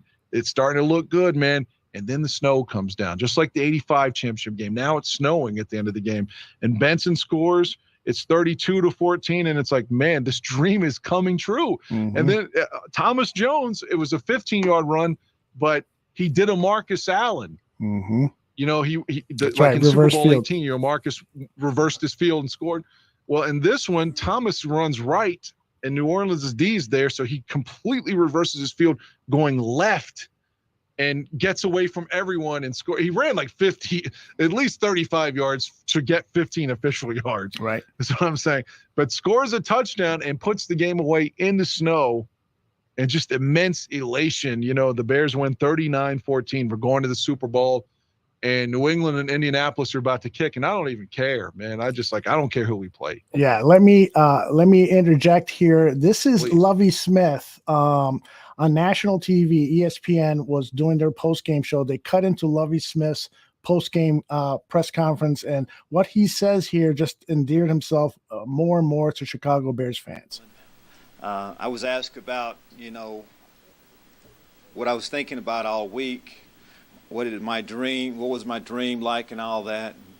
And I saw us, giving Miss McCaskey presenting Miss McCaskey with the George Halas Trophy, on our home field. And they're just, again, I'm just rambling away here. But, when you're in this position, you don't know exactly how to act, what type of emotions you're supposed to have, but they're just all natural right now. And we cannot wait. I'm sorry. Celebrating a lot in Big Sandy, Texas right now. Well, I assume they are. I saw a sign there with Big Sandy on it. Of course, that you normally don't see a lot of signs in Soldier Field with Big Sandy on it. I say we have a lot of Bear fans celebrating everywhere. Lovie, the moment with Mrs. McCaskey, was it what you hoped for? Did you get a chance to talk to her? Yes, I got a chance to talk to her. We didn't have to say a lot. You could see it in her face, how excited she was. I mean, this is a dream for her for a long time. We told her we would do that. the team told her that they would bring it to her. Of course, she's happy right now, but the next game she'll be even happier. And Dan, before you pick up the story, you might remember that at that point, Lovie Smith became the hottest coaching commodity in football. Yeah. The Bears were paying him pennies, and it was a national story. This story here comes from the Associated Press. Lovie Smith from the Chicago Bears is the lowest paid head coach in the NFL at $1.35 million a year and 1 year left on his contract. Bears president and CEO Ted Phillips is getting one heck of a bargain. Lovie Smith has indicated to me he wants to be a head coach of the Bears for a long time. But Lovie has yet to be shown the big paycheck. Smith is from Texas, and with Bill Parcells retiring, the Dallas Cowboys head coaching position is open. Chicago sports writers have started a flurry of articles about Smith being a candidate. Lovie Smith is our coach. Reading all that, frankly, rankles me. And if there's any truth to any of those rumors, we'll deal with that at a league level. Okay, he's our coach. He's under contract to us, and whether it's Dallas or any other club that comes sniffing around, that's not right, and we're not going to let it happen. Phillips says Lovie Smith was hired at the market value for NFL head coaches with no previous experience. This offseason, the Atlanta Falcons just hired Bobby Petrino, a man with no previous NFL head coaching experience, for a reported $4+ million a year. And all Lovie Smith has done in his short tenure is win 2 straight divisional crowns, a conference championship, and is now 1 win away from a Super Bowl title. And that's what the Bears will have to pay for when they try to re-sign Lovie Smith. What do you recall about that time period with Lovie having these contract negotiations that became national news? I honestly didn't feel like it was a story. I thought that, he's not going anywhere. Mm-hmm. And that proved to be true. He got a big contract extension. And I guess to placate him to sign that, they're like, well, if you really want Ron Rivera gone, you can put your buddy as defensive coordinator and that'll be okay. We'll put Babich in there if that's what you want. And so they got rid of Chico, and Lovie got his deal. I don't want to skip over the rest of 06, obviously, but it never was the same after that. But, yeah, I didn't have any fear. I thought he's definitely not going anywhere. And we should also acknowledge, again, I've told you before, everyone's going to say, oh, well, Tony Dungy's the first black coach to win a Super Bowl, which is true. But Lovie was the first African-American coach to advance to the Super Bowl. The Bears played first. That's right. That is right. That's worth pointing out. That's a trivia question for Jeopardy someday. Who was the first African-American coach to ever advance to the Super Bowl? Everyone's going to say Tony Dungy, but the answer is Lovie Smith. Indeed it is. So now take us to the Super Bowl, probably the greatest moment of our lifetime for Chicago Bears.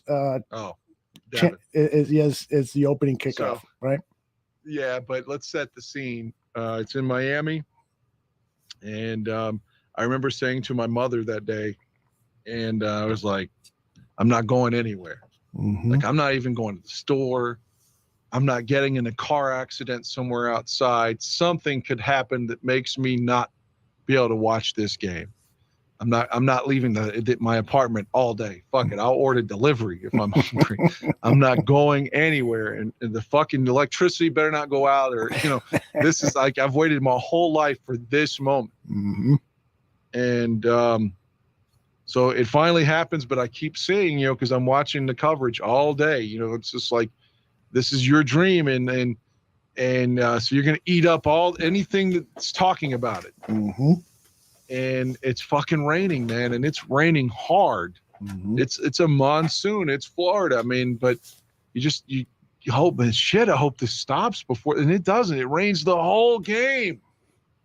I hate the rain. The Bears always lose when it rains, and it completely mitigates Rex's ability to throw the ball that day. It's just, he didn't have it, and I don't know if it's just the rain or what, but I think, well, I don't want to jump too far ahead. I'm just saying, I think I would have made the switch to Greasy in the second half. Mm-hmm. But because at that point, you're not worried about your backup or your starting quarterback's feelings. This is the championship. Mm-hmm. I don't care if Orton goes in. Like, of course, people always say Orton should have gone in, but Greasy was the backup. Yeah. Like, he's not going to go in over Bryant. Right. So I don't care who gets us the win. At this point, I mean, it could be Adrian Peterson, the third string running back, having the game of his life. I don't care. Let's just get it done. But so we got all this rain. We got Jim Nance and Phil Simms, which, you know, that is what it is. Everyone hates Phil. I don't like Nance. So, but they say before the kickoff, like, you know, Devin Hester, the rookie from Miami, he played college football here and so dangerous. And the Colts have said they're not going to kick to him today. And then they kick to him. And then he goes all the way to the house. I remember Jim Nance's call was like 92 yards and no flags, touchdown. And I'm like, yes. You just think, because if immediately, as soon as you see him going, you think, okay, is there a flag? Oh, God, is there a flag? And then that's what Nance said in his call. No flags, 92 yards, touchdown. And you're like, oh, man, we're going to do it. This is it. We're starting the game off like this. Like, this is our day. This is real. Right. And my God. And then the Colts' first series, what happens? Interception, indeed. God, who had the pick? That's a good question. It wasn't Danielle Manning. It was Chris Harris. Okay, yeah, Chris Harris gets a pick. Who was running with Devin on the touchdown, by the way, on special teams. And we're going to just trade Chris Harris for nothing after this game. Just kind of like we did Thomas Jones for nothing. Imagine that. And that's part of our chemistry, problem there. You trade two of your stud players. Chris Harris was an up-and-coming player there. Yeah, he sure fucking was. Yeah, and it was a good safety, and we trade him for nothing, trade Thomas for nothing. As I've argued with you about this before, Benson is going to have like 2 carries here and get hurt and is missing the rest of the game in the first quarter. So I know Thomas's story is, hey, don't take me out. I get it, but like we're just barely taken out because Benson's out the rest of the game with a knee. So it is the Thomas Jones show. He had that one large run of 40-some yards in the first quarter, but they shut him down the rest of the game. Part of it's because Rex couldn't throw in the rain, and I guess they knew it. But in spite of that, it's 7-0, and they throw it. Reggie Wayne catches a deep touchdown on Burns Danielle Manning. But ultimately, I think they missed the extra point or something because it's 7-6. Right. And then Rex hits Muhsin Muhammad for a touchdown, and we're up 14-6. We have an 8-point lead in this game. Right. And then that's when everything goes bad. Prince comes out at halftime playing Purple Rain in the rain, which should have been cool, but the Bears are either losing at that point or on the verge of losing. So it's like, I can't even enjoy Prince. And then in the fourth quarter, it's 23-17, but we still got a shot. We're still down 6. God damn it. Like, don't forget Arizona. And the guy that would be a future Bear pretty quickly, Kelvin Hayden, I think it was Kelvin Hayden, intercepts Rex and takes it back to the house. 23-17 becomes 29-17. And that's the final score.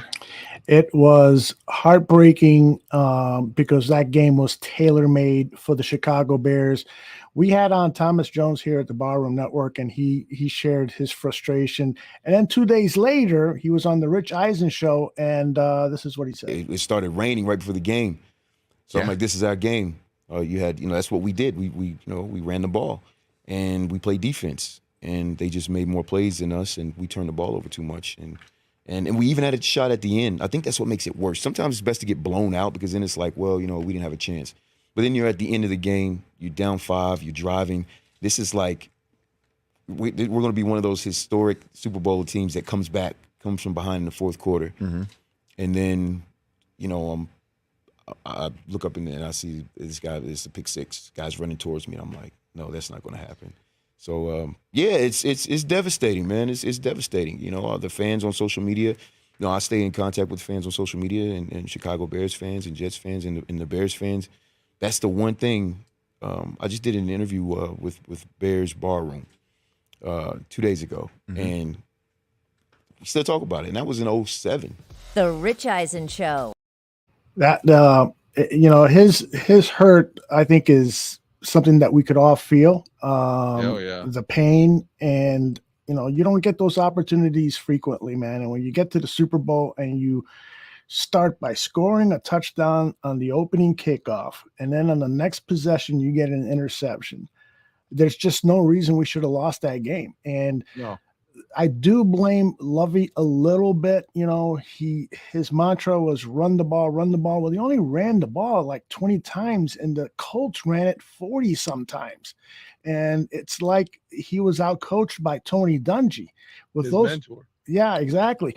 With those weather conditions the way they were, they should have just continued to pound the football on the ground and not expose Rex with his small hands. Greasy in. I honestly believe you put Greasy in the third quarter because it's clear Rex is struggling really badly.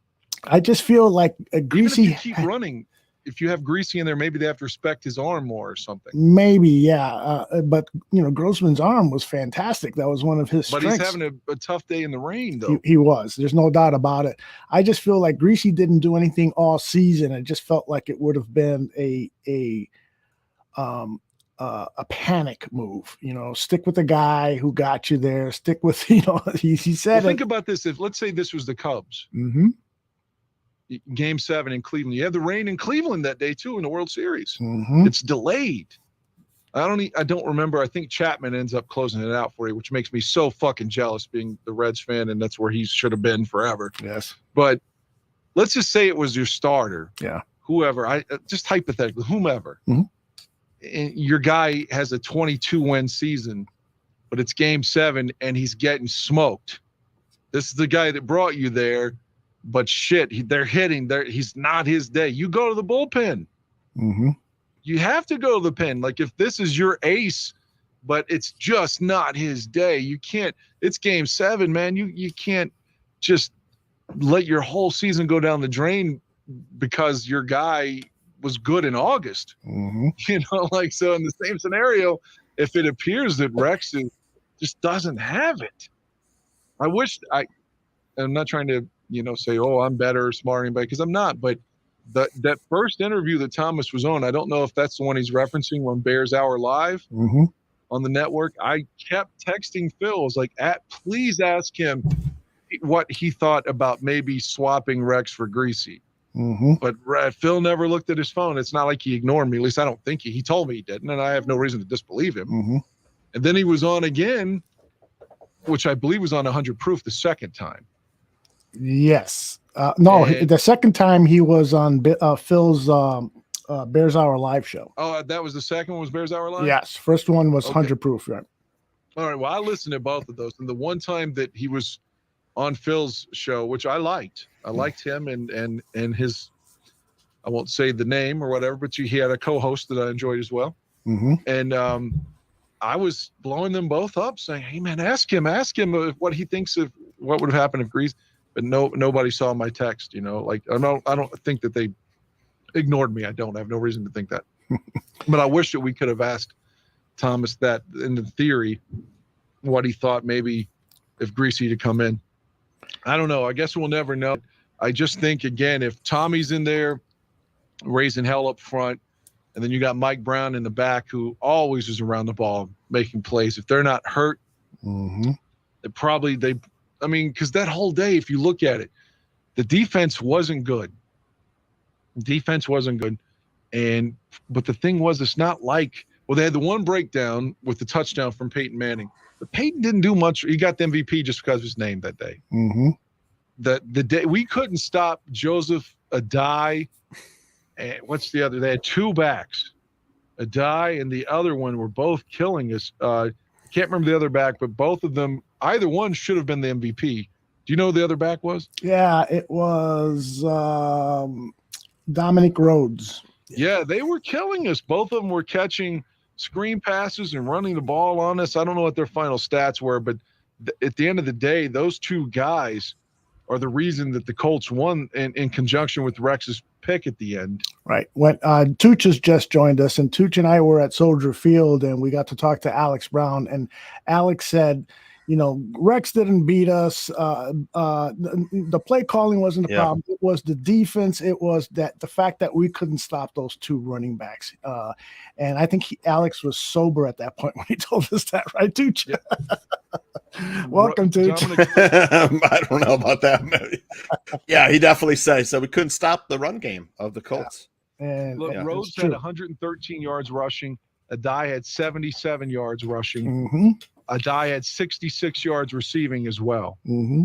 I bet those two guys ate us alive. I bet you that Lovie kicks himself for not running the ball more in that game. Now I do have to say this. The Colts had almost twice the amount of plays run. I mean, they were controlling the ball. But primarily because they were running the ball effectively. And that defense, as that season wore on, because of injuries to the Bears defense, I noticed that the defense was just not playing like it was at its peak during the season, like against the Cardinals and stuff. So that had to be part of the issue. Tooch, how are you, my friend? I'm good. I didn't want to come in. I didn't want to interrupt Dan's story hour, he's done a phenomenal job. I'm sorry, gentlemen. I talked too much. No, it's great. Done a phenomenal job. Great storytelling, Dan. It's way better than drag queen story hour. Are you in drag, Dan? just I'm kidding. What is this about? Drag? No, I have a hard enough time looking good as a male, so I can't. That was great, man.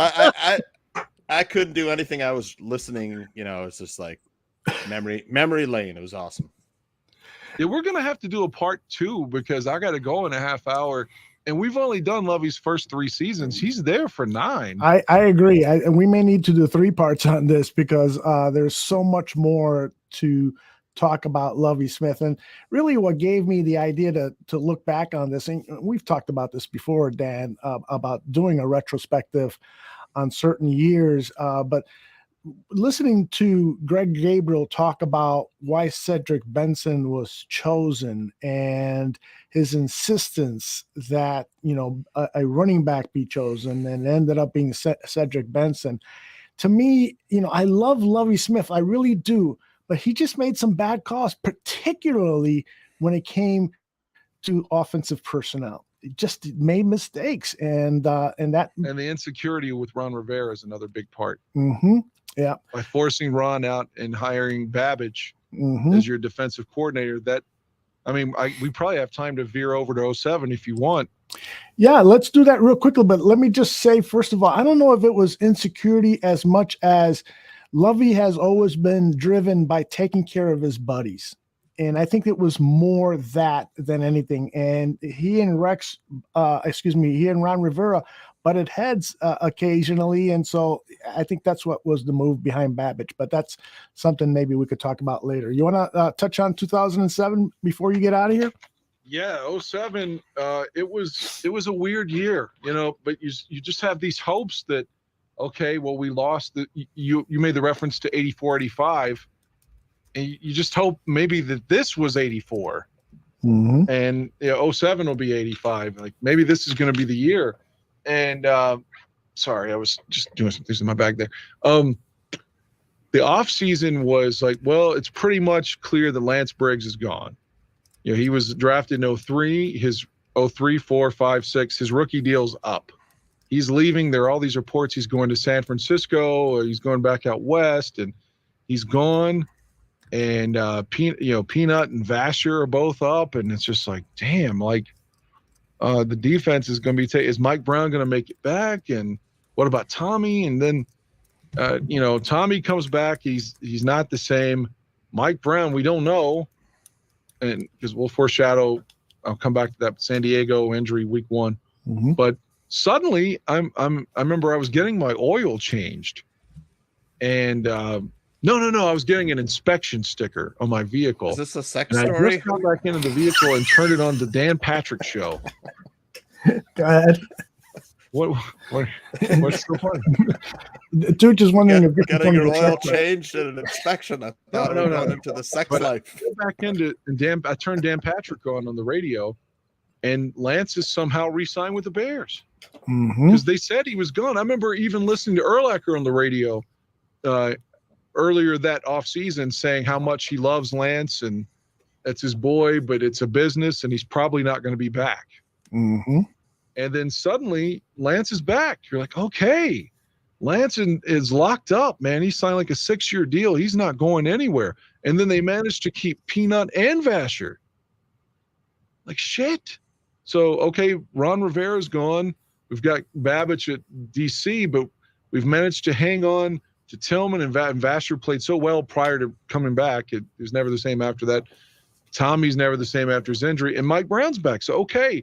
And then on the other side of the ball, Thomas Jones is shipped out to the Jets, which is no good and ends up, we're giving the ball to Benson now. Okay, but Thomas is traded for nothing. Chris Harris is traded for nothing. He went to Carolina. Big moves there that didn't work out. Mark Anderson's another player we should highlight because Mark Anderson had a phenomenal rookie year, like 10 sacks in 06. Not the same guy in 07 or 08. He's just not he never played well again. After the 1 year, the splash year, because we make him the starter the next year. And so we got Benson on offense and we've got Rex and starting. And here we go. Opening day 07. It's in San Diego. We lose, I think, 10-3. And I remember Mike Brown getting hurt, and I just knew it. I saw it, and they were like the Fox announcers were saying it was just like an ankle or something. I was like, I know he's gone. And I was watching, Comcast Sports Chicago after the game and seeing Mike cry, and his presser, like I was like, look at this fucking guy's passion. He's worked so hard to come back every time, and he's out again. And it was a sickening feeling. And then we lose to San Diego, come back home. Hester has a kick return touchdown with pigeons in the background against the Chiefs, which is fun because they were always showing that run back in slow motion with like 2 pigeons following him.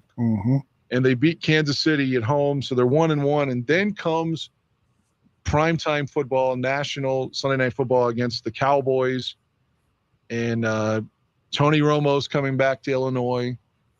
And Romo's a far better broadcaster than he was as a player, but Romo has a great game that night, and Rex doesn't. And so then they make the hook. They throw Rex on the bench and start Greasy. And God, the first game Greasy comes in week 4. They're in Detroit.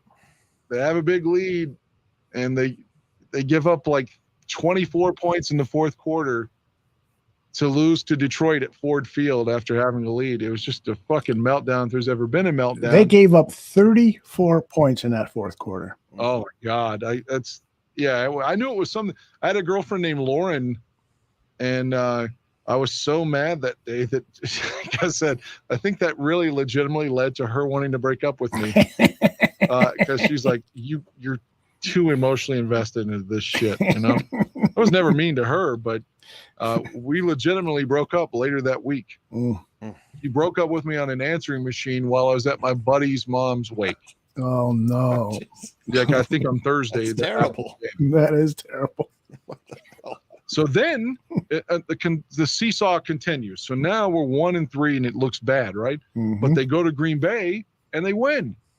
Once again, a primetime affair. They go up there and I think Greasy threw to Clark, Desmond Clark on the touchdown. It was. This is I got the wrong, what you call it up. Hold on a second. Yeah, Des, 34 yards for the game winner with 2 minutes to go. Was it Olsen's rookie year? Yes, it is. And now he's calling the Super Bowl this year, but only for 1 year because Brady takes your spot after that. Yeah. But so 27-20, the Bears. Oh, maybe we're back in it. So now we're 2-3. In comes Minnesota. Adrian Peterson has the game of his life. It's well over 200. Let me look at it. So I don't want to. Yeah, 20 carries for 224 yards and 3 touchdowns. In spite of this, Minnesota has a lead, and they're up 2 touchdowns late. Greasy throws a 33-yard touchdown to Muhsin Muhammad, and then with 1:38 to go, Greasy goes 81 yards to Devin Hester. We got ourselves a tie game. But Ryan Longwell connects from 55 to beat us. We lose 34-31. We're now 2-4. So every time Greasy would do something positive, because the next week he does, he loses there. He comes back. The next week's an amazing game. They're at Philadelphia. They're 2-4. They get the ball 97 yards away. It's like Elway against Cleveland in '86. And then the headsets go out. So all this is on Greasy. Like he can't hear any Ron Turner or Lovie or anybody. But with one timeout and 97 yards to go with under 2 minutes, he has the wherewithal to take us down the field. He connects with Berrien.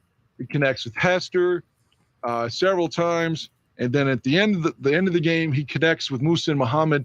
Touchdown with like less than 20 seconds to go. And whole shit, we've won 19-16. We're back in it, right? We're 3-4. But then come the Lions to Soldier Field. So Greasy has the one game. It's good, a bad game, a good game, and then he's going to have a bad game again against Detroit, and we lose 16-7 at Soldier Field. We're down to 3-5. So then they go to Oakland, and Greasy gets hurt, and Rex comes in, and Rex wins the game off the bench. He connects with Berrien from 59 yards out to solidify the game. The Bears win 17-6, 4-5. We're getting back in it, Aldo. Then we go to Seattle. Rex has a terrific game. Cedric Benson had a touchdown in that game that was like 40, 50 yards. Things are going well. But at the end, Seattle holds us off and wins 30-23. We're down to 4-6. And then, wouldn't you know it, future Chicago Bear Jay Cutler comes to Soldier Field. Future Chicago Bear Eddie Royals in Soldier Field, and future Chicago Bear Brandon Marshall, all with the 07 Denver Broncos. They come into Soldier Field, a great game, goes into overtime. Cutler is phenomenal that day. Let me pull up his stats. Jay against us, well, his completion percentage wasn't that good, but he was 17 of 31 for 302 yards and 2 touchdowns.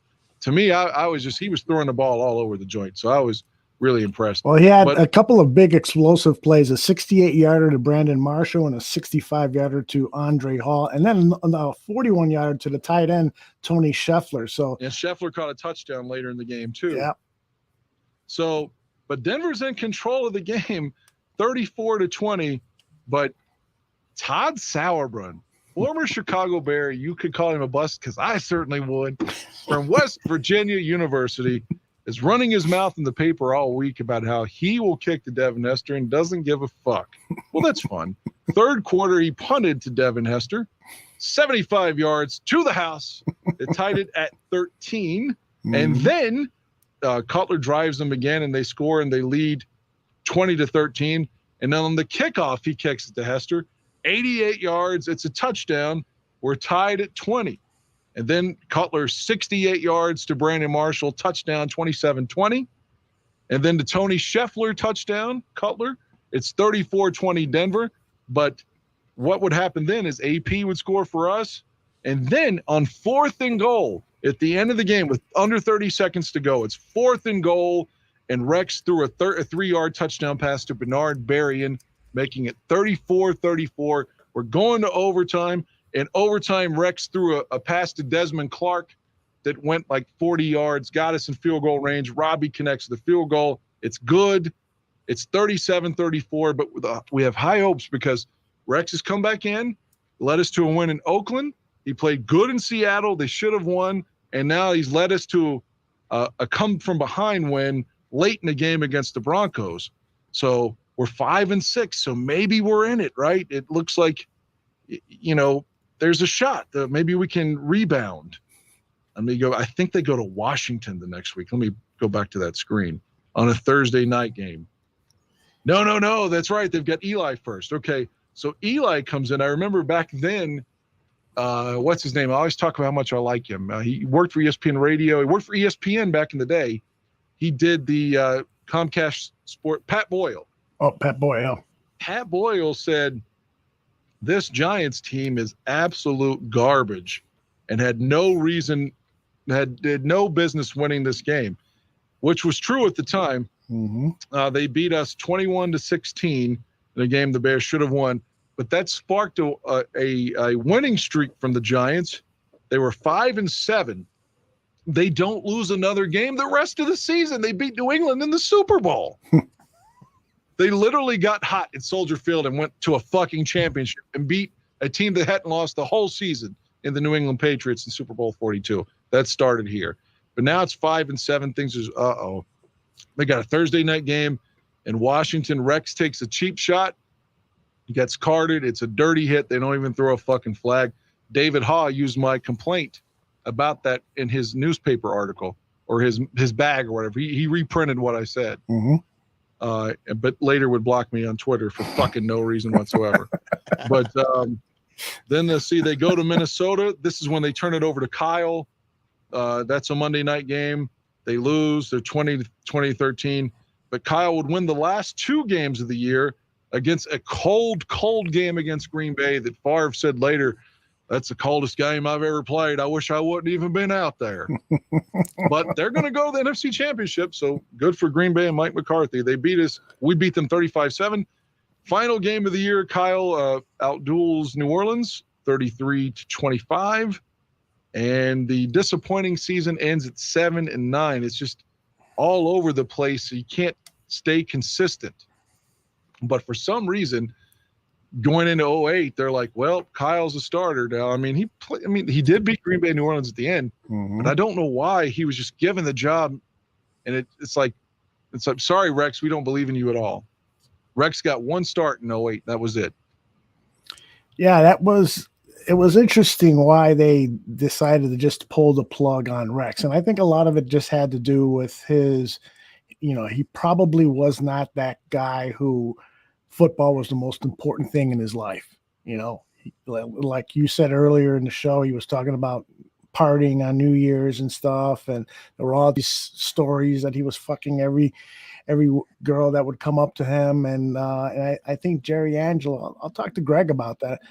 I think Jerry Angelo was fed up at that point with Rex Grossman. But they brought him back in a 1-year deal after 07. That is true. But what were the options? I mean, what could they do to get him to get a quarterback? I don't think there were many options, which is why after that season, the 2008 season, they decided to target Jay Cutler. Well, I think, again, part of that is Kyle Orton could have made his future here. Again, I've said this on air before. In 08, we're skipping way ahead. But at the last game of the season, they were at the Texans. And this paralleled John Gruden getting fired because for the Bears to even have a shot, Tampa had to lose their last, four games. And they do. And that's why Gruden gets fired, because he, like I said, he just wins one of those games. Tampa makes the playoffs, and he loses them all. And the Bears were winning during that time. So now they're in the driver's seat. If they just win Week 17 in Houston, they make the playoffs. And Kyle shits the bed in that game. So I don't remember who made the play. I think Tampa still made it then. Yeah, they did, because they lost to the Giants in Tampa. Right. Because the Giants won the Super Bowl. The Giants won in Tampa. They won in Dallas. And then they won in Green Bay in the championship game, and then beat New England in Arizona for the Super Bowl. So, but the point is, the Bears could have been there. The Bears, they had their shot. Kyle didn't do well. Wait a minute, no, I'm conflating. This is 08. I just was talking about 07. So 08, they lost to Houston. I don't know who made the playoffs in the spot, but it was the win and in for the Bears. I'm sorry, I conflated. That was the 07 Giants, not the 08 Giants. Okay. But Gruden did lose those games at the end to get Tampa fired. Tampa lost those games to get Gruden fired at the end. Right. But again, it was Bears in Houston to win. Orton doesn't do well.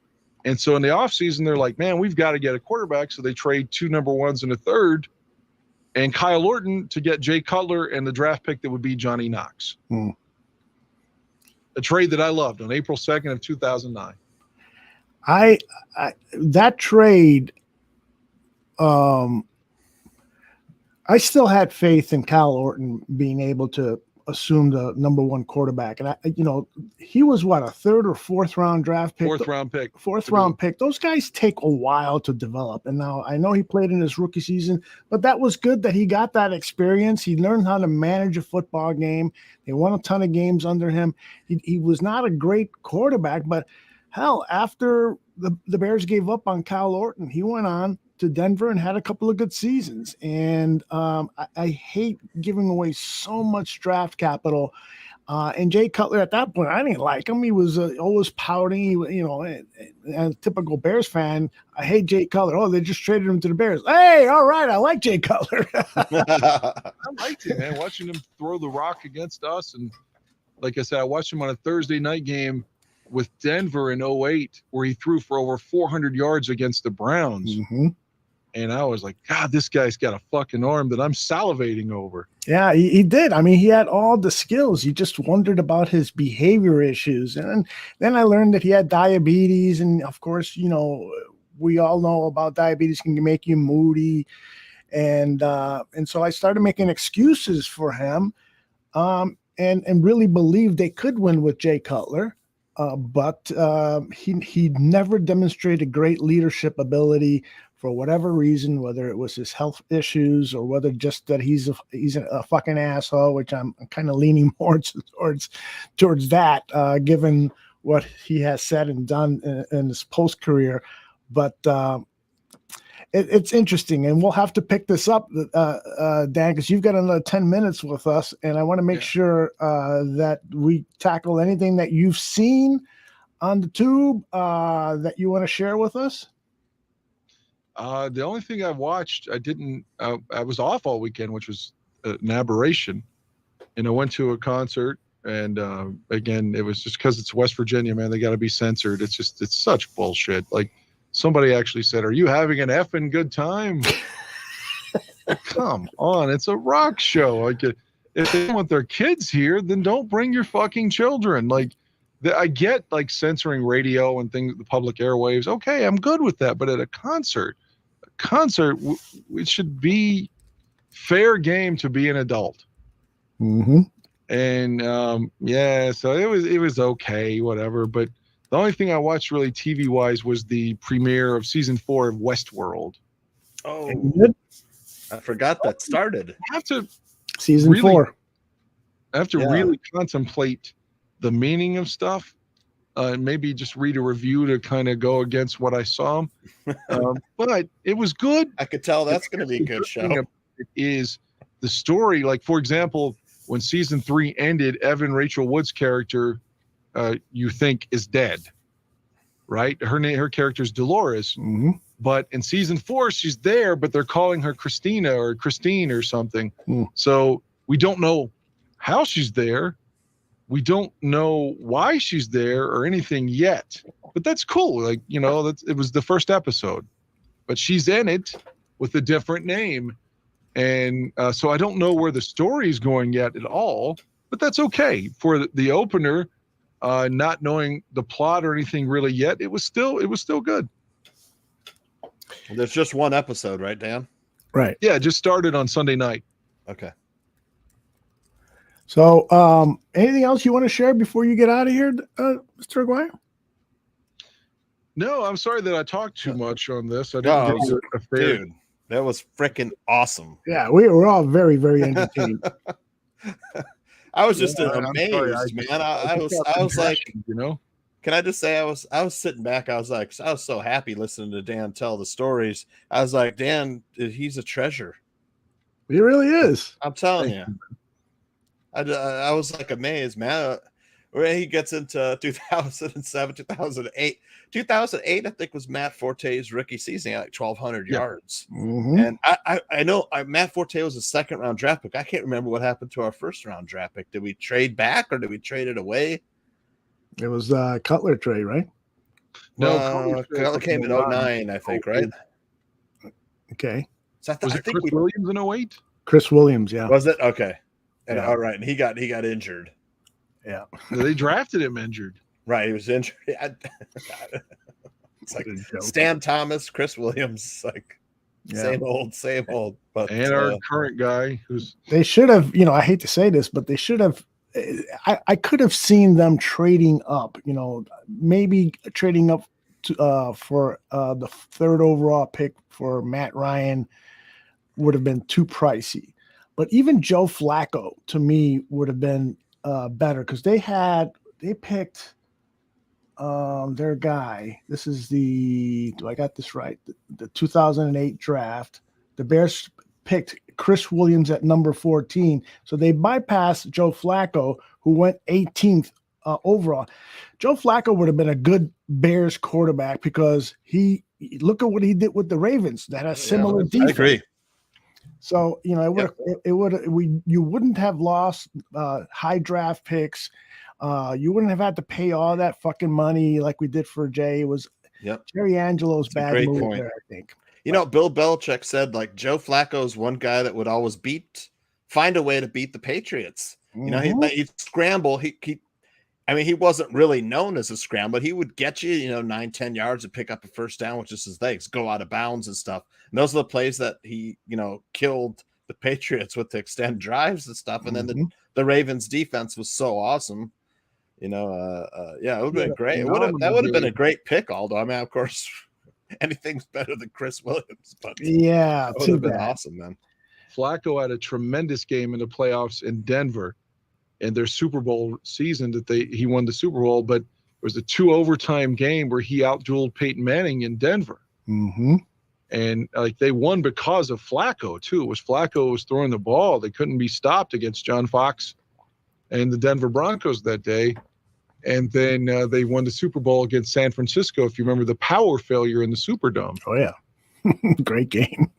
But Kaepernick led them on a big comeback. Like San Francisco was down, and that was the Harbaugh brothers against each other. Mm-hmm.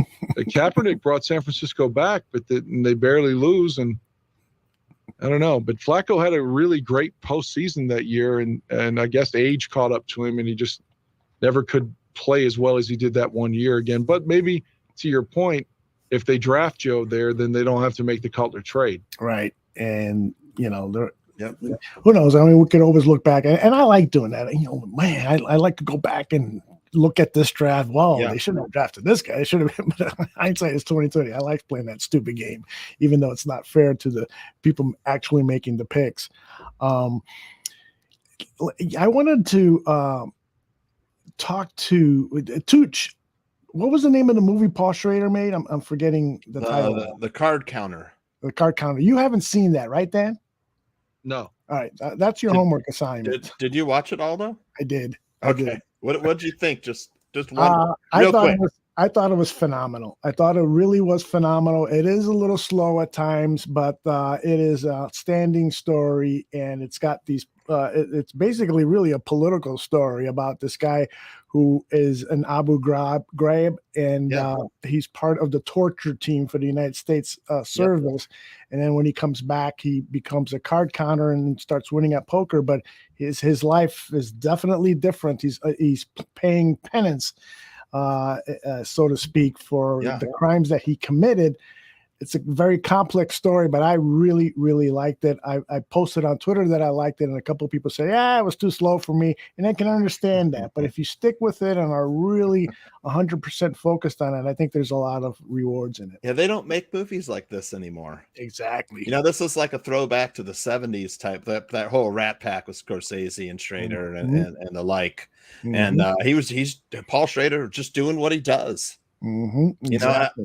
I'm dying to ask your opinion about some of the scenes. I don't want to though, because Dan's hasn't seen it yet. I'll try to watch it tomorrow night. Tonight I'm going to attempt to watch the January 6th hearings from today, but I'll try to watch that at work tomorrow night if at all possible. Dan, do you know somebody named Jody Poore? Poore? Yes, I do. She says she writes in the chat that she's here for Dan's voice, and she's got 3 smiley faces for you. I am a big fan of hers. You want to tell us anything else? No, that's it. I mean, I've not done anything filthy with her or you haven't like that. I like her though. I like her. You haven't done anything filthy? Are you sure? I have not. Would you like to? Certainly. What would you do to her if you got her alone in a room with just a fading light bulb going on and off? Make her watch some games from the 85 Bears. Yes, you would. That's foreplay for you, right? There you go. Dennis McKinnon. Now I'm hard. Oh, awesome is that. Anything regarding the current Bears you want to touch on before you vamoosh? Dan, there hasn't been much news, but sorry guys, they didn't like the card counter. It was a complete ripoff of the movie Hard 8, and the Aguire backstory was ridiculous. I disagree with you, Stephen. Me too. But I appreciate your point of view on that. Anything regarding the current Bears you want to touch on before you vamoosh, Dan? I saw someone got arrested, and I hate to say this. I sound like I'm not a fan, but I was like, who? The Bears had a linebacker that was arrested. Right, Matt Adams. Matt Adams, I think Matt is his first name, I believe. Yeah, Adams is his last name. Has he played with us? Or is he just no, he's a Colt. He's an Eberflus guy from the Colts. Yeah, I was going to say, who was this fucking guy? I didn't know him. Yeah. What was the charge? What was he arrested for? Was it drunk driving? Was it drunk driving? Yeah, it may have been. It was drunk driving, but well, it's too bad that do you say that's another strike against this new regime? They've had the bad luck with Ogunjobi. They underbid on the offensive lineman from Buffalo. They had the incident with Pringle, which doesn't look like a big deal, but nonetheless, it's a blemish. And now this blemish is gun possession. Nomad lets us know. Right, that's it. Does this He's worry like the you? next Tank Johnson. That's right. Yeah, and Ogunjobi signs with Pittsburgh, and so if Ogunjobi goes out and gets 10 sacks with the Steelers, I'm really going to be pissed off that they weren't able to work that out somehow. And so, are you guys concerned about this, or it is just what it is? Is he going to be still a Bear? Are they cutting him? Or I don't think that he hasn't been cut. He's still on the roster. Man, we're thin at linebacker, or experienced linebacker, at least as it is. I would be surprised if he was cut, but I don't know. Maybe Poles wants to send a message. Mm-hmm.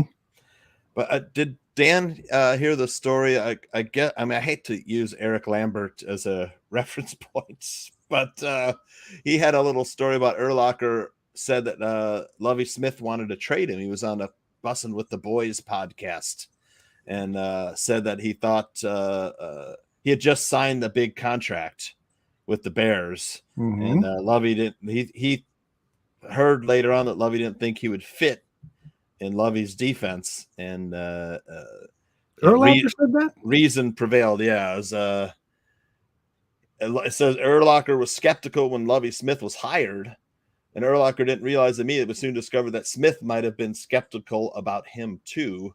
Urlacher was already one of the best defensive players in the league when Lovie Smith arrived. Likeliest explanation is the defensive system. Smith was bringing the Tampa 2 scheme. Those who know the scheme pinpoint 3 positions as vital to its success: 3 technique, weak side linebacker, and free safety. And middle linebacker isn't viewed as essential, but man, we all agree that Urlacher changed that middle linebacker position because he was able to cover the, sprint back and cover the deep middle. Smith wondered if Brian Urlacher was worth the 9-year, $56 million extension he signed in 2003. He thought that trading Urlacher for money and draft picks gained in trade could be used elsewhere on his team, but someone talked Lovie into seeing reason because the trade never happened. You just jarred my memory, because when we were talking about 2004, I couldn't recall. I was like, I think he was hurt that year, but it seems like now Urlacher got hurt in the first practice of Lovie's tenure. Like he hurt his hamstring. I think you're right. And like that whole season, he was back and forth, like he's going to try this week and maybe he'll play, maybe he won't. But the whole 04 season, he basically wasn't himself. Jody says that you're a liar. What? She says lies, Dan, lies. No, I don't believe they're lies, but I do need to go, unfortunately. So say something sexy to Jody before you leave. I don't know what to say. I'm going to be a gentleman on this. That was sexy. Important thing with the He's podcast, going he's going to be gone for the next 2 weeks, right? I might do one more show before I leave for 2 weeks. So okay, so either way, there's 2 shows you're going to miss. Correct. Okay, so maybe you're back next Tuesday, maybe you're not. So are Tooch and I doing shows, or are we taking time off? No, Tooch and you are doing shows. If you can work out the technical stuff. If you want to, I might even have to have some sex before we go on the air, Dan. We can bring Aaron on, of course. Aaron, Jordan, maybe even Joey Mandel. Where's Mr. Zimmerman? Yep, I'd like to have Mr. Parisi come on and talk some Hanover Park Little League with me. If he watches the show, if you're listening, Joey. That'll be real interesting. Well, guys, it's been fun, and unfortunately, I have to go. Go save some lives, and we'll talk to you. You and I will talk tomorrow probably, and we'll figure out the schedule. All right. All righty. So there goes Dan Aguire, and in comes JTS. How are you, Jordan? There he is. Good evening, gentlemen. Sexy, handsome Fox 2. Aldo, who forever butchers my name. That's enough. That's enough. I know I butchered your name again. So how do you pronounce it again? Silvera. Silvera. No, I'm ready for you to just call me Jordan S or something, or ATS is what I'm going to call you. Dude, I gotta first off just say Dan is a savant, a wizard, a master. Isn't he something? Yeah, he is really. I mean, and what's interesting is, sometimes he'll say, "I remember I took this girl out on a date the night before the Bears beat the Steelers," and he relates a lot of stuff to his own personal life. It's just extraordinary. I see Cliff says, "Hey, Cliff, good evening." But yeah, I mean, I'm excited to talk whatever area about Lovie Smith you'd like. I mean it when I say I'm just a diehard Lovie Smith fan. I mean, I don't want to sit here and steal Dan's shine. I don't know if I could ever do the justice that he did, but I love. Here's what I'd like you to do, Jordan, is because we didn't get even through half of Lovie's career, so we'd like to maybe get you back to talk about the Tampa Bay. So what I'd like you to do now is, and Tooch to jump in too. Let's go back over those early seasons with Lovie on the Bears so that you guys can provide your perspectives on those early Lovie Smith years. His rookie season, the next 2 seasons where he looked like he was the hottest coach in the NFL. What do you guys recall about that? What do you guys like? What were you disappointed in? I'll throw it over to you first, Jordan.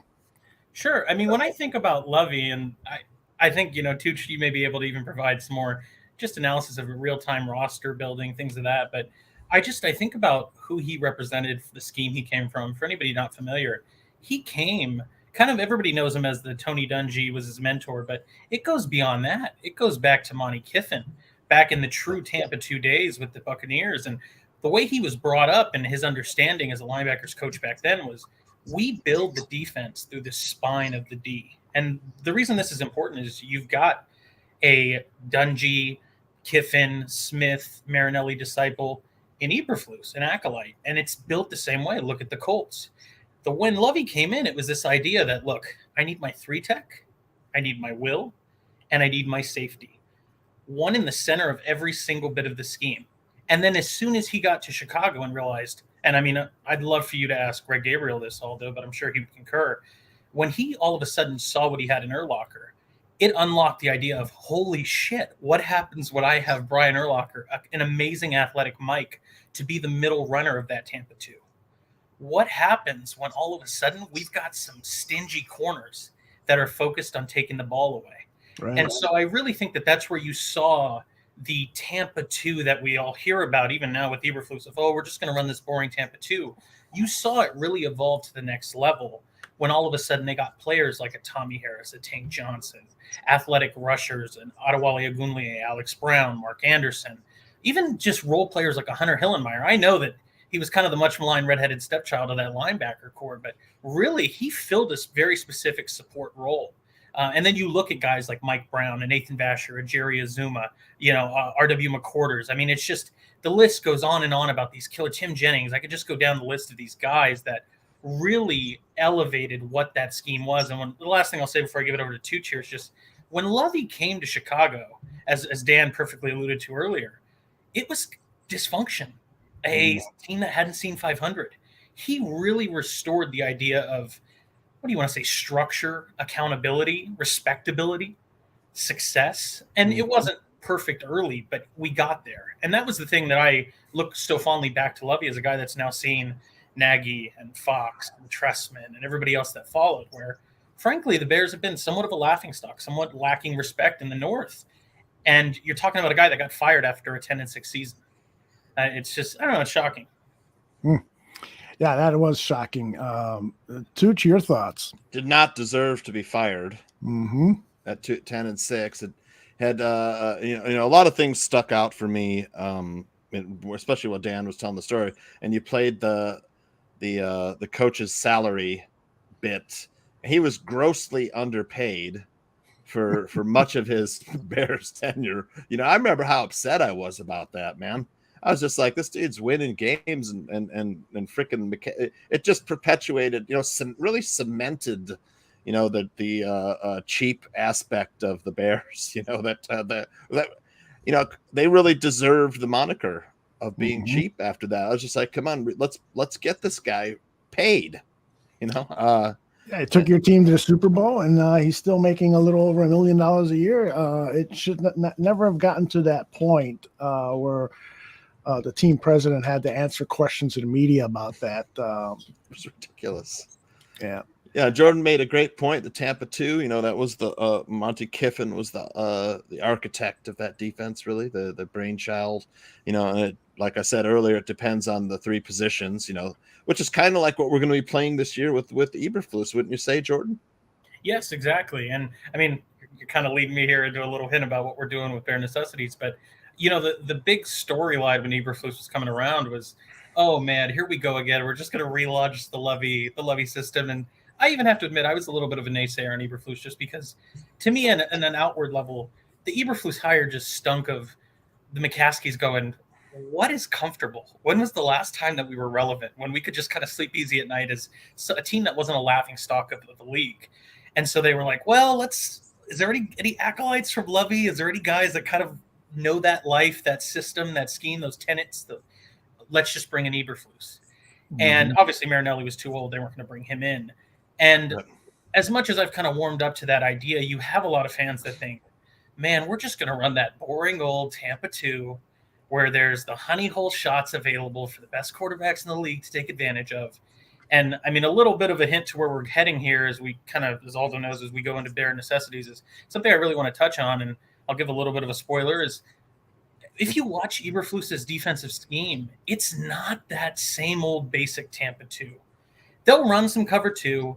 They'll run some quarters, but you're seeing a ton more of cover 3 and cover 1 as they bring a strong safety down into the box. Kari Willis was that player for the Colts who just recently retired. I think that's why you saw such a high value being placed on a guy like Jaquan Brisker. And so I think that when people assume that Eberflus is this acolyte of Lovie Smith and it just means old vanilla basic defense, sure, there's a bit of that. But the reason that Eberflus is around is because he's still got the basic bones of a functional system, but he's really figured out how to evolve it. And for even the Lovie Smith naysayers, look at what he did with the Texans last year in their defensive scheme. They had a bunch of mercenaries on one-year contracts, and I still think that they performed relatively admirably, considering that old bare-bones Tampa 2 system. And it all goes back to just that idea, and this is what I think Bears fans should be so excited about, is if there's one thing that you should know about the Bears, we've seen this brand of football before. And I could understand some hesitation if you're thinking, hey, that was 10 plus years ago. Does it really work nowadays? But the fact that you saw it working with the Colts in the modern era means that it should be a seamless transition in Chicago. And you're just seeing players like Kenny Moore swiping at the ball at every tackle attempt. Guys just constantly being relentless in their pursuit. And I'm excited for that. There's an element of Bears football that's been missing on the defense. I know that we had the Fangio years, but that was a very different style and brand of football than what we're going back to, and I'm excited about that. That's a great connection that you just built there. You know, Lovie and Eberflus. What are other similarities do you see between those two coaching styles? Sure. Well, I think that something that you will probably notice when we break, and I'm going to break down the film on this as we get into it, is Eberflus likes to play a patient style of game, which is, and Aaron Rodgers talked about this eloquently when he was going up against those quarters teams and two high teams in the modern era, where it forces you to be patient. And that is the entire basis of what the Tampa 2 is. We're going to limit explosive plays, and we're going to force you to dink and dunk. And we're going to hope that by rallying to the tackle, we can force a ball loose. We can force you into getting impatient and making a mistake. And so that is still the foundation of what Eberflus and Lovie, for that matter, run. But where Eberflus is really transformed, and I don't think Lovie's nearly as drastic in this measure, is Eberflus is trying to fit the run. And this is something that I don't know how many fans are actively aware of this, but in the two high system that we're seeing throughout the league, you are always conceding a man in the box. So when it comes to running the ball, especially on those early downs, you were getting gashed for not being able to fit the run. So he's learned, like, hey, I'm going to play a cover 1. I'm going to play a cover 3. I'm going to rip Liz cover 3 match, and I'm going to bring that safety down, or we're going to rotate him to bring that extra guy in the box to fit the run in hopes of getting them to a 3rd and long so that we can then play quarters. Or if it's, hey, it's a 3rd and 7, I don't need to get so deep and play quarters. Now we can play that cover 2 and really try to rally to the tackle before the sticks. And that's where I think Eberflus has kind of taken it to the next level, where back when Lovie was coach of the Bears, and even what you saw a little bit with the Texans, and maybe we'll get into that too, just because I'm interested in showing that connection, you see a little bit more of that vanilla style. Cover 2, cover 4, play with effort. We're okay getting beat every here and there, but I really like that Eberflus takes it up to the next level and cranks up the aggression with rotating the safety down, and he'll often send the safety on a blitz, and that's something that excites me as a big Brisker fan. He's a guy that loves talking about sitting in the box and getting after it. He'll send him. What do you think about what Steven says here when he says we don't have Darius Leonard, though? I think that that's an important point. I mean, that this is going to fire up Bears fans. I like Roquan Smith. I don't think that it's fair to assume that Roquan is all of a sudden going to be Darius Leonard. They are similar players, but I don't think that we can all of a sudden go, look, guys. I mean, let's look at DeForest Buckner. We can't go, we have a guy that's 6'6", 290. He must be DeForest Buckner. And I mean, not that we're doing that because we don't have that archetype on the team, but I do tend to think that Roquan, one of the biggest question marks on the defense to me is, will he be able to be transcendent the way that Darius Leonard is? I think that Roquan has a great lateral agility. I think his coverage skills are excellent. But to be fair, I don't think we've seen this knack for taking the ball away.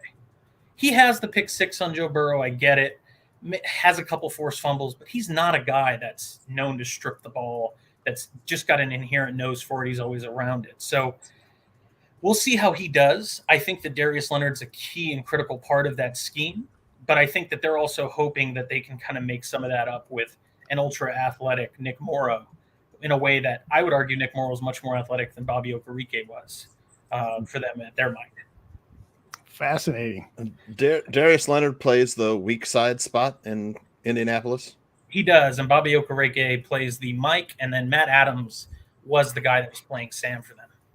Right, and it is. Do you expect, this is like the big question, right? Do you expect Roquan to move to the will? I would put him there. If you asked me and I had it my way, I think that one of the issues with that Mike backer, and they both listen, in this day and age, they both need to be quick and fast and able to get sideline to sideline. But the reality is the Mike is expected to truly fit the run a little more. And the Will has the ability to roam freely. He's out playing the slot in space when they're not bringing the nickel. And like, for example, in a 2x2 set, they'll often roll out that weak side linebacker to play and cover anything kind of 5 and out and up. 5 yards out, 5 yards up in, and this is kind of that cover 3, cover 1 match style where if it's 5 yards or shorter in, they're playing an undercall and passing it to the Mike. And so I really think when you have that great of an athlete in Roquan or Darius Leonard, put them out in space and let them work. And then you have a guy that, and in this case, like I said, Nick Morrow is a great athlete as well, but I think Roquan's a special player in that respect, and that's why he was taken so high. You expect Morrow to play the Will? I expect Smith to play the Will, Morrow to play the Mike. Okay, because And you said the will go out into coverage. Yes. Morrow, an ex-safety, I think, former Yes, safety, and didn't play last year at all. Right? So Correct. we have not seen him since 2020. Mm-hmm. So Yes, your expectations for Morrow? I think that, I mean, anybody can go watch his Raiders tape. He's a heat-seeking missile. Loves to put his helmet into the chest pads of running backs and receivers and separate the ball. And I think for that reason, again, nothing on Roquan. If I'm saying that I prefer somebody else, it doesn't mean that Roquan's a bad player. But the weakness of Roquan's game to me is that he doesn't particularly fit the run well. He doesn't do well shedding blocks. I mean, you want to talk about Urlacher, and one of the issues with Urlacher's game, and I think Aldo was touching on it earlier, is that when a fullback fit him up, it was kind of over. And that was the issue with Roquan. That was the issue coming out of Georgia. Yeah, it was a knock on him in college. Yeah, when a lineman gets his hands on him, it's not the issue is that Roquan's a smaller player. And so he's all speed, but he's not a guy that's going to all of a sudden stack a block, shed it, and then make a play. And so, sure, Nick Morrow's not some big hulking backer, but I think that he has a little bit more intent of creating disruption, separating the ball, hitting players with force in a way that I would feel more comfortable asking him to fit the run than I would Roquan. Part of being a coach is maximizing your talent, put him in the right spot to succeed. And if you're telling me that a guy is better in coverage, in space, using his lateral agility, not being forced to fit the run where he doesn't have to, that's why I'm putting Smith at the will. It's fascinating, and this is the type of stuff that Jordan is going to be delivering on his new show, which is on Thursdays here on the Barroom Network. What's the title of the show there, Mr. Jordan? Bare Necessities. There you go. Had it perfectly queued up. Thank you, sir. That is so Bare Necessities. It'll be Thursdays, 10 o'clock Central, 8 o'clock your time out there on the West Coast, Jordan, and 11 o'clock out east. I know we've got a lot of Bears players out east, and I'm sure guys like Chris Watts and Stephen Mee who are out across the big pond there will be watching in the morning hours, watching your show live so that you can interact. Tell us exactly what people are going to experience with Bare Necessities. Well, thank you, Aldo. And I was going to ask you, am I allowed to kind of spoil that entry episode, that inaugural opening? I take it you're going to let me. So for the first episode, we're going to be diving into Larry Borum, the player, and what he looked like as a rookie from left tackle to right tackle. Something I've been working on for the past month here is cutting up 44 plays to go through and discuss what we're seeing on every play from Borum and what is his viability. Is it better at right tackle, at left tackle? Can he be a starter? So that's really going to be the first episode. And then a little sneak peek to what we're working on for episode 2 is the idea and the belief that Eberflus is just going to run a cover 2 system, a quarter system, and really showing how he's weaponizing the safeties in fitting the run and playing cover 1 and cover 3, and what has really become a hit defensive scheme at the college level. And I hope to see it kind of rebound into the NFL as the Rip Liz match 3 system from Alabama and Nick Saban. Woo. I'm going to learn so much about football this year from Jordan and the other people here at the Barroom Network. I'm really looking forward to this new edition, Bare Necessities with Jordan Silvera. Did I get it? You did.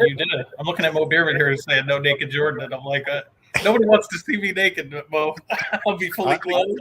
I expect a suit like his profile pic, right. his avatar. We need a suit every Thursday in a suit.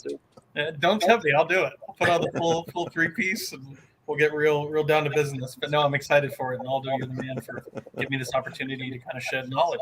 You bet. I'm probably more excited than anybody else because I love being a student of the game, and there's so many things that I need to learn. And so what you're doing is bringing to the barroom some much needed lessons on the intricacies of the game and the terminology. One of the things that you and I talked about early on was I asked you, what is it that you most like to communicate? And you talked about football strategy. Why are certain formations? Why is this? Why is that? And so forth. And that is something that appeals to so many of the people who engage here with the Barroom Network. And so and myself personally. So I'm really looking forward to it, man.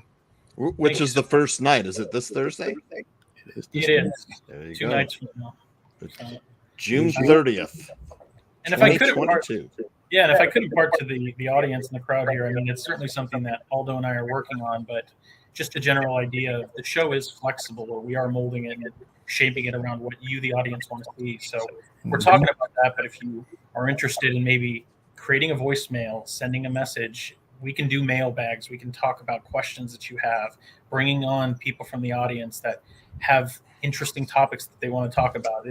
We're really looking to kind of expand it in every direction and trying to fit I guess you would say, the missing component of Barber Network, if there is one, in this great network that we all kind of partake in. And so if you're interested in contributing any content, ideas, I'd love to hear it. What does your lovely wife say about you doing this show?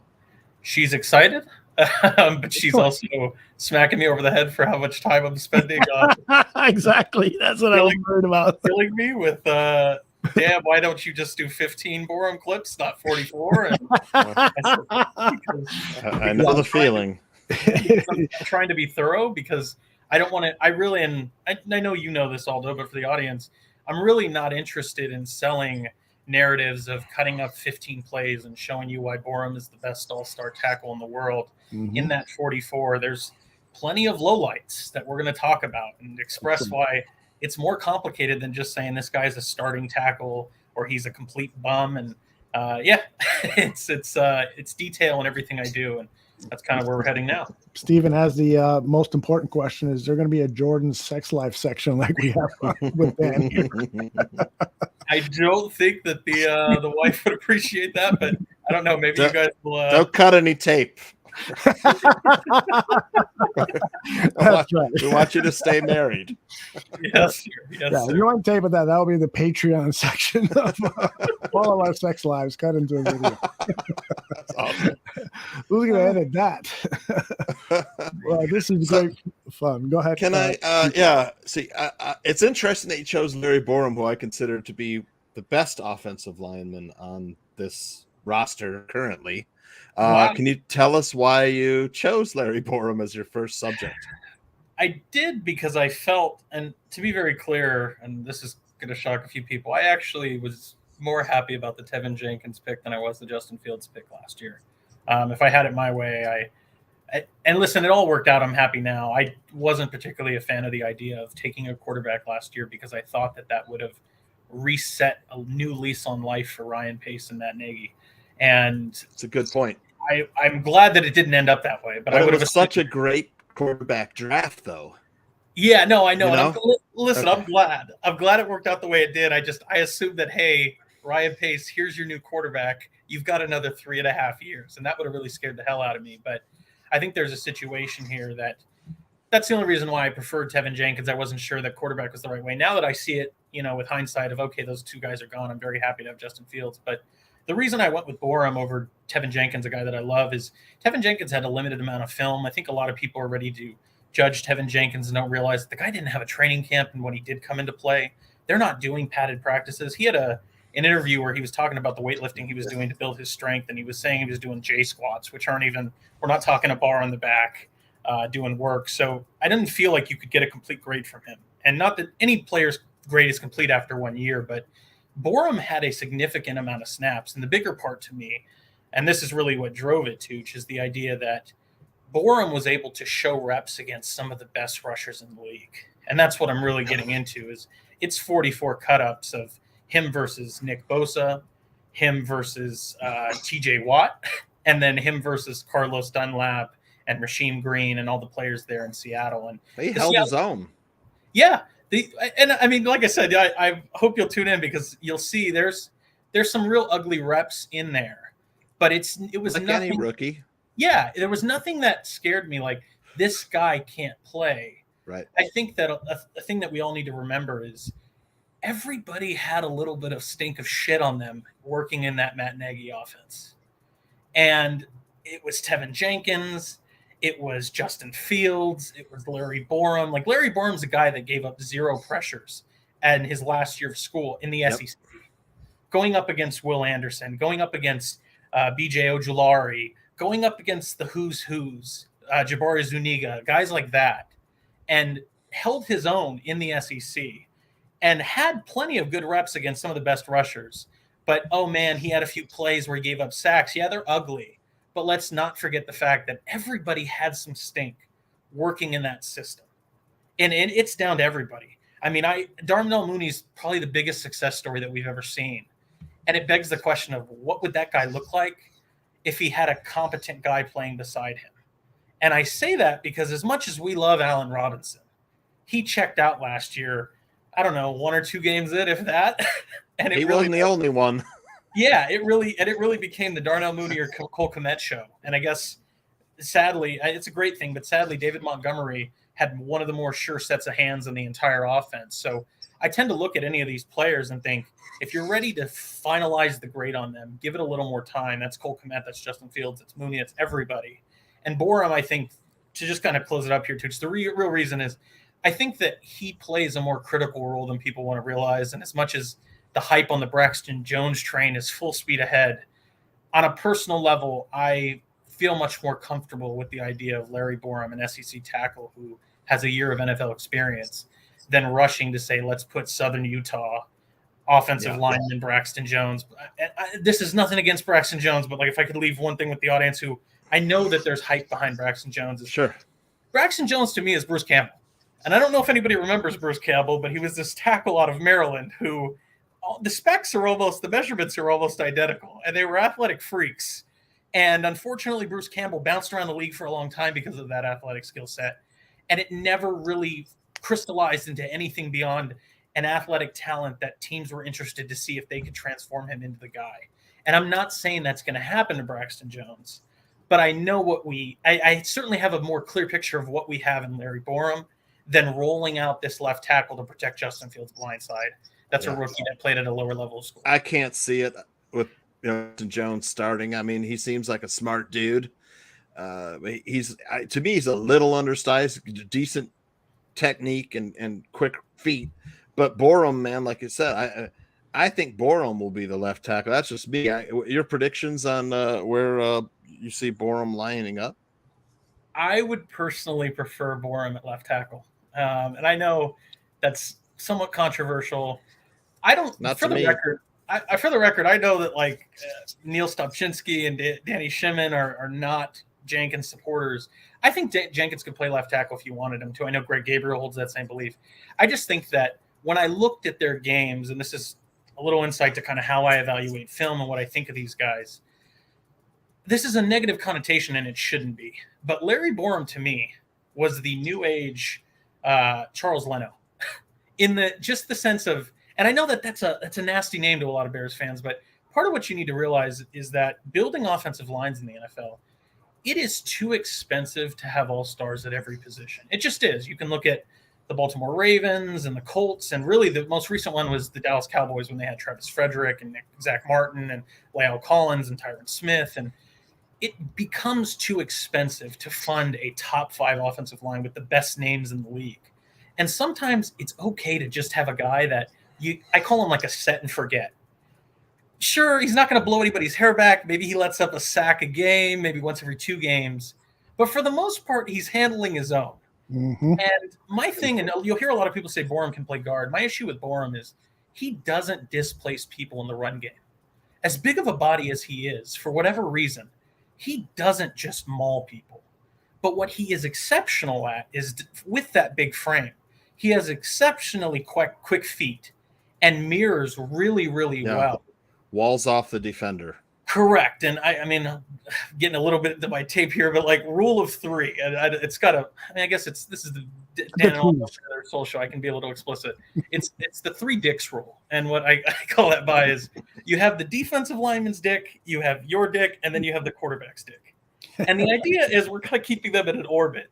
I need to make sure that my dick is between the quarterbacks and my defensive linemen at all times. That is the idea of perfect mirroring.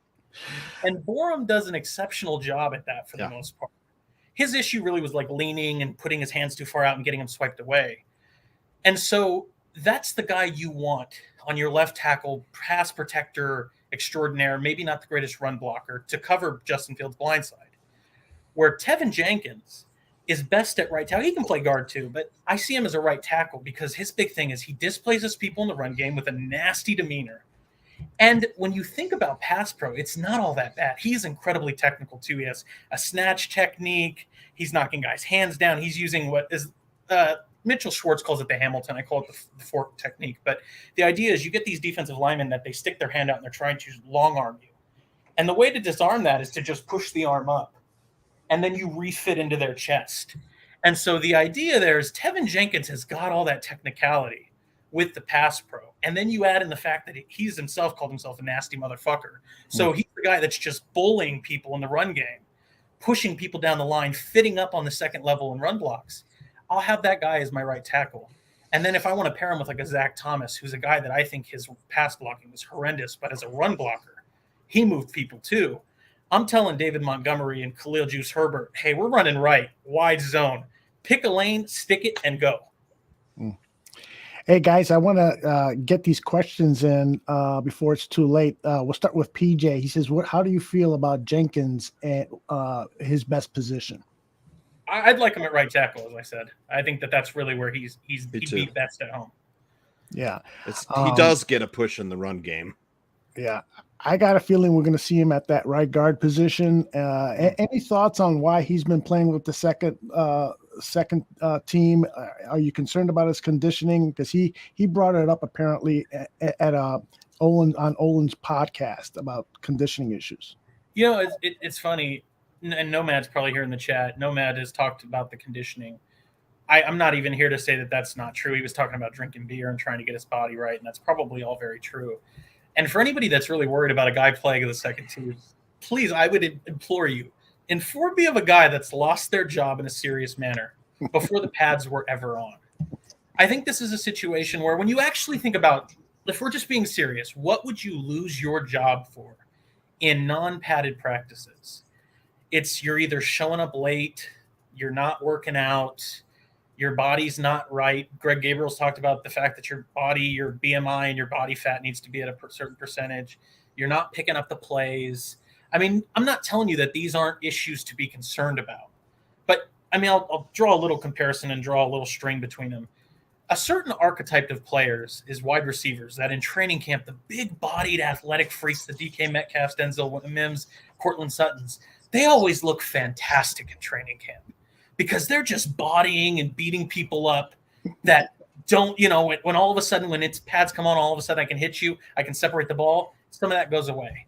Well, in the same respect, Tevin Jenkins is not a guy that's going to show his best plays in non-padded practices where he can't drive you into the ground, plant you there, do the step over where he's dragging his nuts on your helmet. Like that's who he is. He plays with that nasty demeanor. And I mean, I love Tevin Jenkins. One of the things that people love about Braxton Jones is that he's such a smooth talker and he's very well spoken. And I agree. Tevin Jenkins, I don't think has ever displayed that smooth talker, well spoken, but there's been no question about his physicality on the field. I mean, this is a guy that is going up against a very well established All-Pro in Anthony Barr. And after the play is just planting him in the ground and going like, hey, take that. Get off my guy. And so I don't see a situation where in I'm calling it training camp and OTAs and mini camp where you don't have padded practices that he's lost his job in any final way. Mm-hmm. You have you disagree with that at all, Tooch? No, not at all. All right. Well, let's get to Zach's question here. He says, how did Flus's D fare against the Titans? Have you had a chance to look at that tape? And aren't we only worried about power running backs? Not many of those guys are around, right? So that's an interesting question. I mean, I can talk about the Titans.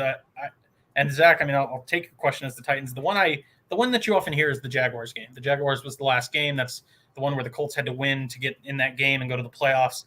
I'll talk a little bit about that too. But in regards to the Titans, I don't think that they ever showed out too poorly against the Titans. The Titans are a team that, I mean, and don't get me wrong, they play exceptionally hard when they're gashing you with Derrick Henry on duo. And then all of a sudden, when you're playing and fitting up on the run, Ryan Tannehill's dropping back and throwing play-action bombs to A.J. Brown and to at one point they had Khalif Raymond, and they have some other speedsters there. I think one of them's Westbrook Akina. And so I think that, sure, you can look at those, but the thing that I actually thought was beautiful, that Flus would actually had some of his best defensive games against the Titans, is he would actually fit the run, but have his linebackers never step up and take a run step, a read step to fit the run. They would actually flow laterally, which would allow them to still have depth to play those crossers and over routes that so many offenses are feasting on. And so I never saw a big issue with the Titans games. And not that the Jaguars was a big issue too. People want to talk about that Jaguars explosion.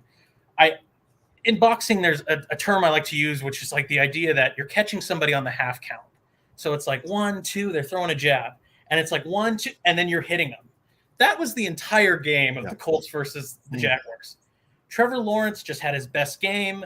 When they were trying to fit the run, he was dinking and dunking. The pass rush could never get home because they were playing the short pass. As soon as they would play the short pass, they're running it up with what is the name of the running? Oh, Raquel Armstead and Dare Ogbunwale.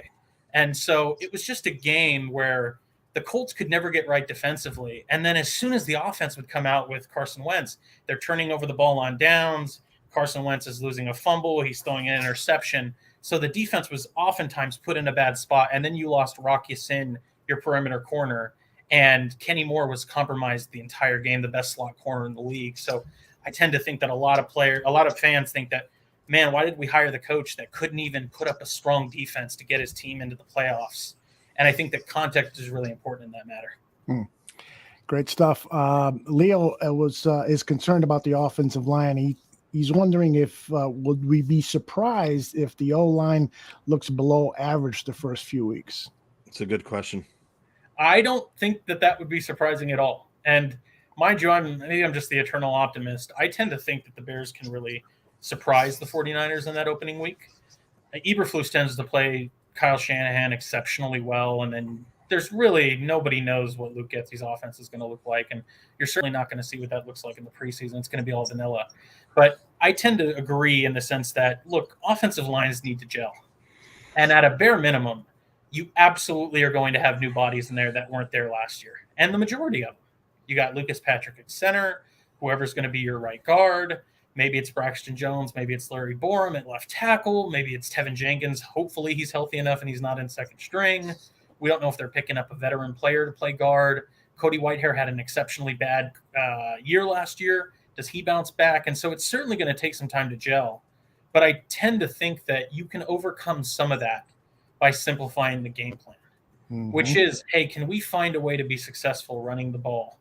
And then playing what I love, it's the Shanahan system, and this is why the Trey Lance draft pick was such an interesting decision, because when you really think about Shanahan's, whether it's even Mike, they've never really had an exceptional quarterback that was just this all-around talent. John Elway's fantastic. I'm not dismissing that. But when you think about Matt Schaub, and I guess Matt Ryan was pretty exceptional, but didn't have the athleticism that you're seeing with Trey Lance.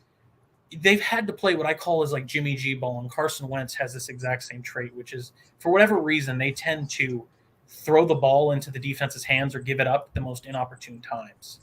And so if you can kind of say, we're going to play that Jimmy G ball with Justin Fields and say, look, we're going to run the ball successfully.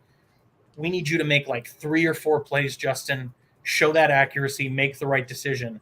I think that they can kind of grind that game out and allow the offensive line to gel that way, where they're just doing a ton of run blocking. We're not asking them to be dancing bears on their back feet trying to pick assets. Mm-hmm.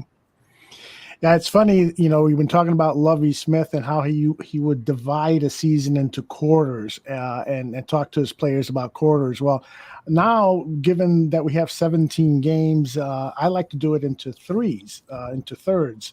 And so, Jordan, you're right. If we can get off to a great start against the 49ers and beat them at home here, the opening game, and I think there is a strong possibility that could happen, particularly if Robert Quinn is going to play for this 2022 NFL team, and if Trey Lance is the starting quarterback, as everything is pointing that way. We could have a lot of pressure on a guy like Trey Lance, who could commit multiple turnovers, and this young offense could take advantage of that. Then you move into week 2, a Sunday night affair. I just feel like the tide is going to eventually turn, and the Bears are going to start beating the Packers. Maybe the whole Lovie Smith thing again plays a role here as just being prophetic that beat the Packers is the number one priority. Let's hope that Eberflus has that same mentality, because then if you get off to a 2-0 start, holy cow, look at that first third of the season and who's left on the schedule. The Texans, the Giants, the Vikings, the Washington football team, the Commanders. And so all of a sudden you're looking at a football team that can get off to a dramatic improvement, a dramatic start to the season. I get excited about the possibilities. I'm like Jordan. I look at the beginning of the season. I'm optimistic. I'm also a lot older than Jordan. I think if you put Jordan and Tuch's ages together, you might hit my age, and so I'm a little bit more skeptical than I used to be. But man, there's some really strong possibilities, and I want to go to Tuch here because I know that Tuch is a lot like me. He's skeptical about stuff. But what do you think? My theory is if you can get out to that 2-0 start, all of a sudden, man, things are starting to look really scrumptious for the Bears. It's certainly possible. I mean, you get the players are certainly fired up because recently, I think it was Darnell Mooney who came out and said players know what to focus on in practice. They know what they're going to be doing for the day. The previous regime, they didn't have a lot of idea. Oh, what are we doing today? I don't know if either of you guys saw the article that came up this week, but that's going to help. These players are going to be hungry. They're going to be tired. They're tired of losing, man. They're and then they've got the element of surprise. That there's no tape on some of these guys. Certainly San Francisco. Those first 2 games will be challenging. San Francisco and Packers. Those are both playoff teams. After that, it's easy. And like Aldo and I have been saying for a long time, it's not an intimidating schedule. There's a lot of chances to win games. And there's the teams that aren't great. They're middle of the pack or lower as well. But we only have a couple visits to teams a couple games of teams that are playoff caliber. So the 49ers, like Aldo said, though, they're going to be starting basically a rookie. Right? Yeah, and it's not just a rookie. I mean, one thing I'd really encourage and implore all the fans to look at is, will you please go? I mean, if you want to pull up the San Francisco 49ers offensive line. Mm-hmm. They lost Alex Mack. He retired. They haven't signed a J.C. Treader. If they signed J.C. Treader, maybe I'd feel a little bit more comfortable. But they have Aaron Banks, the guy that they drafted in the second round last year, who wasn't able to play it because he wasn't doing well enough to get onto the field. So you have Trent Williams, no doubt about it. Trent Williams is a top 3 offensive tackle in the league. I'm with it. Even if it's Robert Quinn, he shuts down Robert Quinn, no problem there. But they're still rolling out with guys like Daniel Brunskill. And I'm trying to remember, Mike McGlinchey's, I guess, their right tackle. So sure, they have some decent bookends. But the interior of that offensive line looks really weak. And the fastest way to get to a rookie quarterback is to blitz them, force them to make tough decisions quick. And if you just start mugging up the A-gaps, blitzing a linebacker, bringing 5 early downs, I think that you can really disrupt some of those plays. Yeah, I've highlighted here the interior offensive lineman. I agree with you. This looks like something the Bears could take advantage of. That's the thing is people want to talk about the offense like it's some all-star team, and it's like, no, their line is still really concerning. Mm-hmm, it really is. All right. Let's see. Anything else you guys want to touch on before we pull the plug on this episode? This is kind of an interesting point here. Do we want to have success right away? Because I mean, he makes a good point that championship teams are built on strong drafts. It's or at least I don't know. I mean, certainly for teams like Jacksonville and Detroit, it hasn't quite worked out that way. Mm-hmm. But maybe the tide is turning. But how would you feel if we started to get back into the middle of the pack and we had mid-round draft picks again? Go ahead, Jordan, and then I'll chime in. Yeah, I think that the thing to keep in mind, and that's the beautiful part of when I said, like, hey, we know what this brand of football looks like. And that's, as this is kind of a Lovie Smith, video, it's always that was the beautiful part, is they never quite bottomed out. They were never cellar dwellers. They were always relevant, always in games. You knew when you were playing the Chicago Bears to pack a hard hat, pack a lunch, and that you were probably going to walk away with a bloody nose because it was going to be a tough brand of football. And I think that that's how you start to play. And I love, like, Nomads in the chat saying we're going to pop the Packers once this year. I hope that's the case. But I mean, I've been that sucker for every year where I'm going, like, this will be the year we beat them, and I'm done.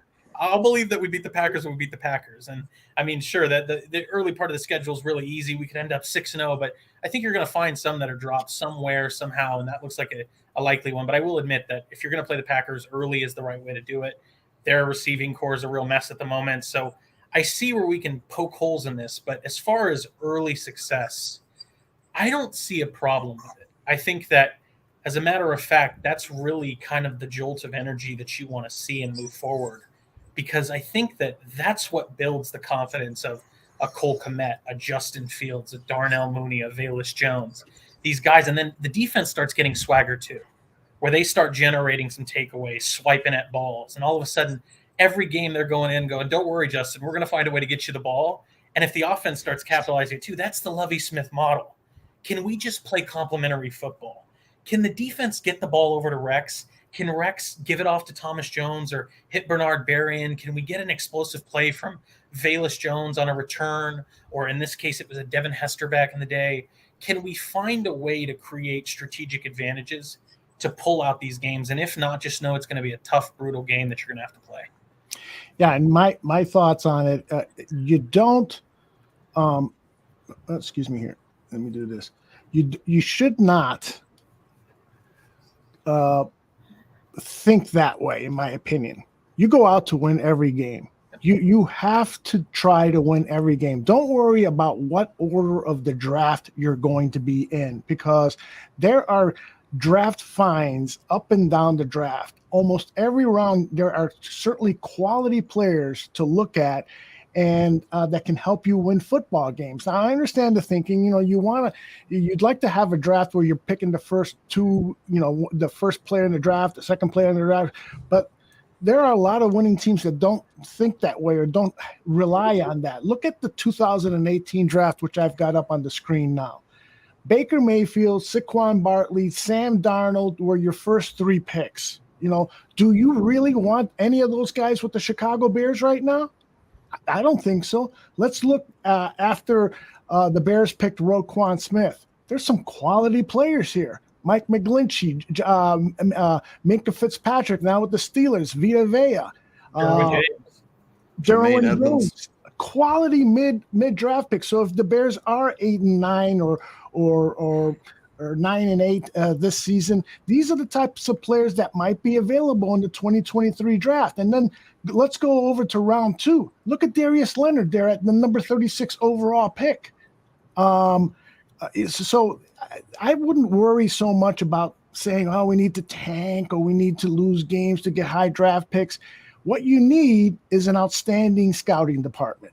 And you rely on them to find those gems in the middle of the first round or late in the first round, in rounds 2, 3, 4, 5. That's what you should be relying on, and not hoping that that we're going to go through the misery of losing game after game so we can get a high draft pick. I don't like that kind of thinking. Just drop the mic there, Aldo.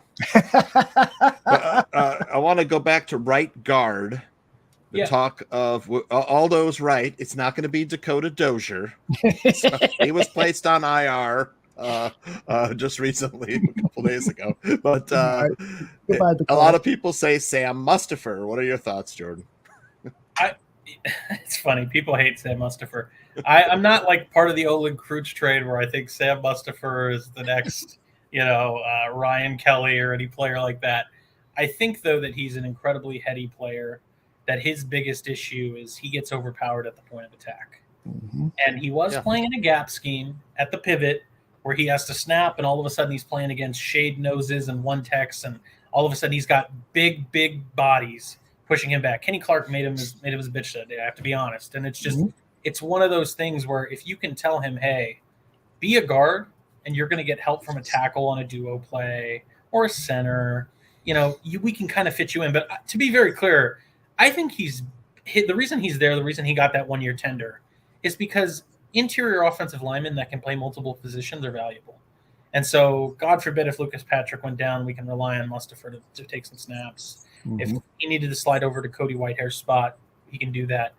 I don't know if this will happen, but I've been kind of banging the table that they go out and they get a veteran guard to play that position. And we're not talking to Dakota Dozier. And sure, I'm not telling you that you're going to get an all-star free agent at this point. But a guy I really liked was Trey Hopkins out of Cincinnati. And I know people think Cincinnati had that offensive line that was terrible. Trey Hopkins is a guy that's another set and forget type player. At this stage, that's what you're hoping for. A guy that's just can acquit himself well. And he's a guy that has interior capability to play center, to play guard. He was actually playing center for the Bengals the last year or two. He understands calling protections. So I think that you get these guys that can fill the role there, and that's fine. And if they didn't want to do that, then I've really been kind of hammering home the idea of, and I'm not against Ja'Tyre Carter, but I like Zach Thomas as a guy that is ultra athletic, really pushes people around and bullies them in the run game. And his pass bro is horrible. I want to be very clear. Until they fix that, that's a real issue. But not that you want this. In every offensive scheme, you're winning if you don't have to keep a guy home. That's really what you're going for, is that if I can release a back or, and not have to have him chip, I'm in a better spot. But with a guard that struggles at pass pro, so you have the center help him out, or you have a tackle kind of assist, or you have the running back come up and chip. And then with that guy that's a super specialist at run blocking, that I'm just running it to the right as much as I can. I'm saying, what are you going to do when these two bullies at right guard and right tackle are just walling people down and we're watching Herbert or Monty cut it up the alley? Like, it's just, that's really what I want to see if you're not going to bring in a veteran like Trey Hopkins. I love that thinking, man. And I love the fact that this guy has his own show here at the Bar Room. Jordan, go ahead. I'm going to give you 30 seconds here to promote your show. Sure. Everybody, Barflies, I appreciate you even, and Aldo Maestro giving me an opportunity to talk about the game that I love. And I hope that you'll all join along and submit feedback, discuss what you want to see, what you want to hear. As I said earlier, we're really open to all ideas and topics. I really want to make this a show that covers, don't get me wrong, the Bears, but I'd like to even expand it just to other teams, the NFL in general, philosophy, scheme, roster building, draft philosophy, finances, how are you spending, positions of value. I'd like to incorporate potentially a mailbag or a voicemail line where you guys can kind of chip in and assist. And so I really want to make this. Don't give that number to Don Burr. Yeah, don't give it to Don Burr. I really think that this is a great opportunity for us to continue to collaborate and bond as a collective network, and Barflies joining in. I think it's a great launch pad for that. And Aldo, you're the man for even offering up the opportunity, and I promise you I plan to run with it and be successful. I know you will be, and it's like Cliff said earlier in the chat. He says you're headed for a lot of success. You're very personable and knowledgeable. So Cliff has got that same producer eye and ear that I do. I think this is just the beginning. We've had a lot of success stories here at the Barroom Network. Jordan Reed, who is now ESPN analyst, started with the NFC North Barroom, writing columns for the Vikings Barroom. He was brought in by BJ Rydell, who is also a very talented guy. And so, I'm not saying that you're going to see Jordan on ESPN, but maybe NBC. So, whatever we can do to shine a spotlight on all the talent out there is important to me. I really love doing that. I like to feed the ball to the scorers. So that's my little role in this, and the rest of it is up to you talented guys like Johnny Santucci and Jordan Silvera. Thank you, sir. Silvera, yes. And as Nomad said, Don is my kryptonite. That man finds a way to get to me, but and he'll watch this eventually. Don, I promise I will find a time to have you on so we can hopefully squash this beef. That's going to be good. Well, maybe we'll have him on in that the Bear Debate Show, which is a show that's going to start sometime in late August, and it's a debate show between Bears fans, and in some instances we'll have 2 debaters or maybe even 3 debaters from different parts of the country who root for different teams, and we'll have some fun with that. That's a show that debuted last season, but it's going to be different in that it's not going to be John Buffone versus Tyler Ellis every week. We're going to have guest debaters every week, and so we're well on our way to prepping that show for its debut in late August. But the debut this week is Jordan's Bare Necessities. That's going to be outstanding. Jordan, I'm going to let you go, and then John and I are going to close things out, all right? Excellent, sir. Gentlemen, have a wonderful night. Bear down, everybody. Okay, brother. Bye, Jordan. What a great guy, huh? Oh, he's the best. He really is. Very knowledgeable. I don't know. I'm trying to think back, every once in a while I think about when was the first time I met Tooch, and when was the first time I met 2017. 2017. So that was the year before Nagy. It was the John Fox Firefox season. Firefox, yep. Yeah, and you've been a tremendous asset to the barroom over the years. The stuff that you did with 100 Proof, with the drops and all that stuff. Memories, good times. Fantasy football stuff and the streaming show, and your role here is going to continue with various things. I'm so excited about yours. You've come back to the bar room, and your association is with us is valuable to what we're trying to do here, which is first and foremost entertain and inform. That's what we love to do here. Yep. Tooch, before you go, we got Cliff Victoria here in the chat. You and I have managed to convince him. We've talked about The Man Who Fell to Earth. And Cliff has now, I think Cliff has seen every episode. He is caught up. The season ending episode is next Sunday. But I wanted to get your thoughts on this most recent episode, as the story has really, really propelled forward, and we're finding out a lot of cool things. For those, oh my god! And the last episode is like a cliffhanger to this past one. It's like I don't know where to start because so many things happen that are spoil. I mean, it was spoiler after spoiler. Mm-hmm. It's so hard to talk about it, because I don't even know where to start. It's, you had of course the demise of Jimmy Simpson's character. That's was unexpected, right? And then the history, the big reveal with Edie, right? Yes, and then the ending, which is possibly a big reveal with Newton and Edie and Hatch's dad. Mm-hmm. That like Newton's company was taken from him, and he maybe possibly built another giant company that's come right back full circle. Mm-hmm.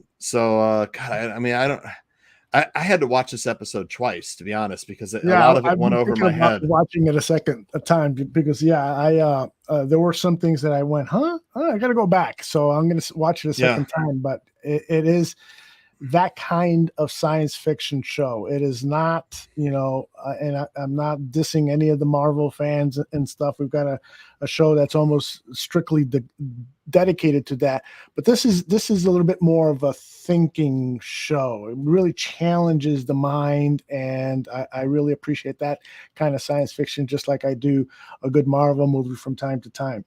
The problem with watching Marvel movies is that you feel like if you miss one or two, you miss a lot because they're all multiverse together. I couldn't agree more. I mean, I watched the new Doctor Strange, the multiverse movie, and I fell asleep. Mm-hmm. I was like, I didn't know where. I mean, I was kind of lost. I kind of understand about where it falls in the timeline of recent Marvel movies, but I don't know. I just kind of. I maybe I was really tired, but I liked the Doctor Strange character and the stories, but I fell asleep. I got to be honest. Maybe I've had that issue too with some Marvel films. Part of it is that I feel a little lost sometimes because I didn't see the previous one and stuff. But Cliff, by the way, Showtime should send us a check because Cliff signed up for Showtime just to see The Man Who Fell to Earth. Because we encouraged him to see that. I don't want to get into details, and maybe what we should do, is wait till after the series finale and have a bit more in-depth discussion about it. But knowing, of course, that many of the people in the chat room who watch us live have not seen the show. So maybe let's talk more about it next week, and then after that, maybe sometime later in the summer or early in the fall, we'll go back and revisit the show. Have you heard if they're going to bring it back for a season 2? I don't think that's been announced yet, to be honest. I haven't heard anything about it. And it might just be a one season story, but Stephen, give us some spoilers. He's already seen the last episode. Okay. Really? Do you want to hear? They're a week ahead in Europe. Fuck, Steven. No, don't tell me anything. Yeah. You're one of those guys that doesn't mind a spoiler, Tooch? I thought he was talking about episode 9. Oh, well. So no, don't spoil it for us. No, Yeah. no. Right. I want to be surprised. The thing is I don't mind spoilers, but if I know I'm going to blurt it out to my wife, and she will beat me. She will pick up a stick and beat me if I give her any spoilers. So, right. So don't tell me anything, Steven. Before I ask you one last question, I wanted to ask you a question about the card counter and the final scene with Willem Dafoe, and he walks into Willem Dafoe's house. Were you surprised to see like Willem Dafoe's furniture? Yes. You know what I'm talking about? Yes. Okay. And I was like, okay, now I kind of understand, a little bit more. But we'll talk about that with Dan Aguire about why they both did that. Right. But so those of you who have not seen the card counter, try to watch it next week and or sometime this week. And next episode, we'll all talk about it together. And it is really, I know a number of people have seen it because they've commented. A couple of people said they didn't like the Abu Ghraib scenes. I think you and I, based on what I saw quickly in the chat, you and I might be the biggest fans of this movie. Yeah. The Abu Ghraib didn't, because William Tell was comfortable in a prison. Mm-hmm. His life, he felt comfortable in a fucking prison. I don't want to give away the ending, but we'll talk about that with Dan if Dan watches it. Yes. But that was where he learned to play cards. That was where he everything was provided for him, and all this stuff. We'll talk about that next week. And it felt like that he wanted to pay for his sins. It was penance for him. Yeah, great point. Yep. He, first of all, those Abu Ghraib scenes in the movie. Again, we're talking about the card counter. He couldn't here. punish himself enough, Aldo. Yeah, well put. But those scenes were shot so magnificently with that super wide angle lens. I almost wish I would have taken like a gummy. It was almost like a funhouse mirror. Yeah, it was really awesome. Shot in such a fascinating way. So I was surprised when I saw a couple of comments saying I really hated the Abu Ghraib scenes because just from a visual standpoint, I thought they were phenomenal. And then how they fit into the story. It's like my wife is a big gambler. She likes to go to Vegas or Atlantic City and gamble. And so she kept going back to that storyline. Well, why did he do that? Did he win that match? And so forth. And I go, honey, I think you're missing the whole point of the story here. That's just a vehicle to address some of the demons that he has within him. And she goes, yeah, I get it. But I want to know if he won that poker match or not. Yeah, no, I know. It was you. And I kind of agree with her a little bit, but I mean, I know why they did it, because you were kind of like, I want this to be, like a sports movie where it's like a tournament. We're going through and we're getting down to the last hand with the USA guy, the USA Russian or Ukrainian guy or whatever he was. You wanted that matchup, right? Exactly. But these characters were so broken that we were never going to get that. Mm-hmm. He had that relationship with the kid, and that was strange enough as it was, and then the unrequited love with his manager, who Tiffany Haddish, right? Was that the actress's name? Yes, that's her. Very beautiful. But yeah, I know Zach. I did not think Defoe was miscast up. Right? He was like fucking perfect, dude. I thought he was great. I thought if anything, it was underwritten. I would like to have seen him a little bit more. Yeah, and I want to also speculate with you about what happened off scene in the final scene, off camera. I mean, What happened off camera? I just heard a lot of grunting and and stuff. Not exactly. And then he comes back with whatever wounds he got from that encounter, the final encounter. Yeah. But there's so much in there. It was a bit of an homage to Taxi Driver, with the Travis Bickle character. Was a lot like the William Tell character. Yeah, Schrader's movies always have that theme of the outsider. Yep. God's lonely man. He wrote that line, "I'm God's lonely man." The narration in Taxi Driver is, "I've always been lonely in bars and cars and trains. I'm God's lonely man." And that line is a theme in so many of his movies. It's something that I think he comes from a Calvinist religion background and had a lot of trouble with his dad, his strict dad, and so forth, and felt ostracized by the family because he was thinking about sex and who knows what, and so that kind of feeling permeates throughout his films. But I agree with Steven. I mean, Steven is a huge fan of Heart 8. That's one of my favorite films too. P.T. I Anderson, need to rewatch that. Yeah, that is. I remember when I first bought the DVD, I think within a year span, I saw it a half dozen times. I think it's a fabulous film. The DVD specials gave some insight into the director, P.T. Anderson, and he does the track, where you follow along the director comments as the movie's going on. Heart 8 is an excellent movie, and P.T. Anderson is one of my favorite filmmakers. Do you like P.T. Anderson movies like Boogie Nights and Magnolia? Magnolia is a great film, man. Yep. I'm trying to think of what his last movie was. I just don't know. He just did something that Dan saw and was recommending. It's sort of like a 1960s homage film. Let me see. Paul. Speaking of 60s, 70s, did you see Cop Shop yet? Or oh, you know what? As I was, I was just curious. I was deciding between Cop Shop and Card Counter. Cop Shop, Card Counter. So I will definitely see Cop Shop. Right. Well, Card Counter's a lot deeper, Yeah, and I was in the mood for something like that. So, the last movie P.T. Anderson did was Licorice Pizza, which got a lot of accolades. I haven't seen it yet, though, but I know when I was still doing Entertainment Weekly, we had a feature on Licorice Pizza, but I have not seen it. Yeah, I have not seen it too. The previews look good. I was trying to talk my wife into seeing it. She decided, let's, I don't know, when you're with your wife and you're trying to decide what to see, does it take you 45 minutes to look through the Netflix and Hulu menus and all the Absolutely. Yep. It's a bane of my existence. Same here, man. My wife wants to hit me over the head for that. I'm just like, honey, I don't know. But recently I actually did kind of find something by accident. It's a movie called Faults. It's with this guy. It takes place kind of like, I don't know when. It's like either late 70s, early 80s. It's some kind of weird time period, but the actor's name is Leland Orser. He's kind of a B movie actor. He's excellent in this. And then Mary Elizabeth Winstead is the character he plays opposite. He plays this guy who's really down on his luck. He's a former or down on his luck cult deprogrammer.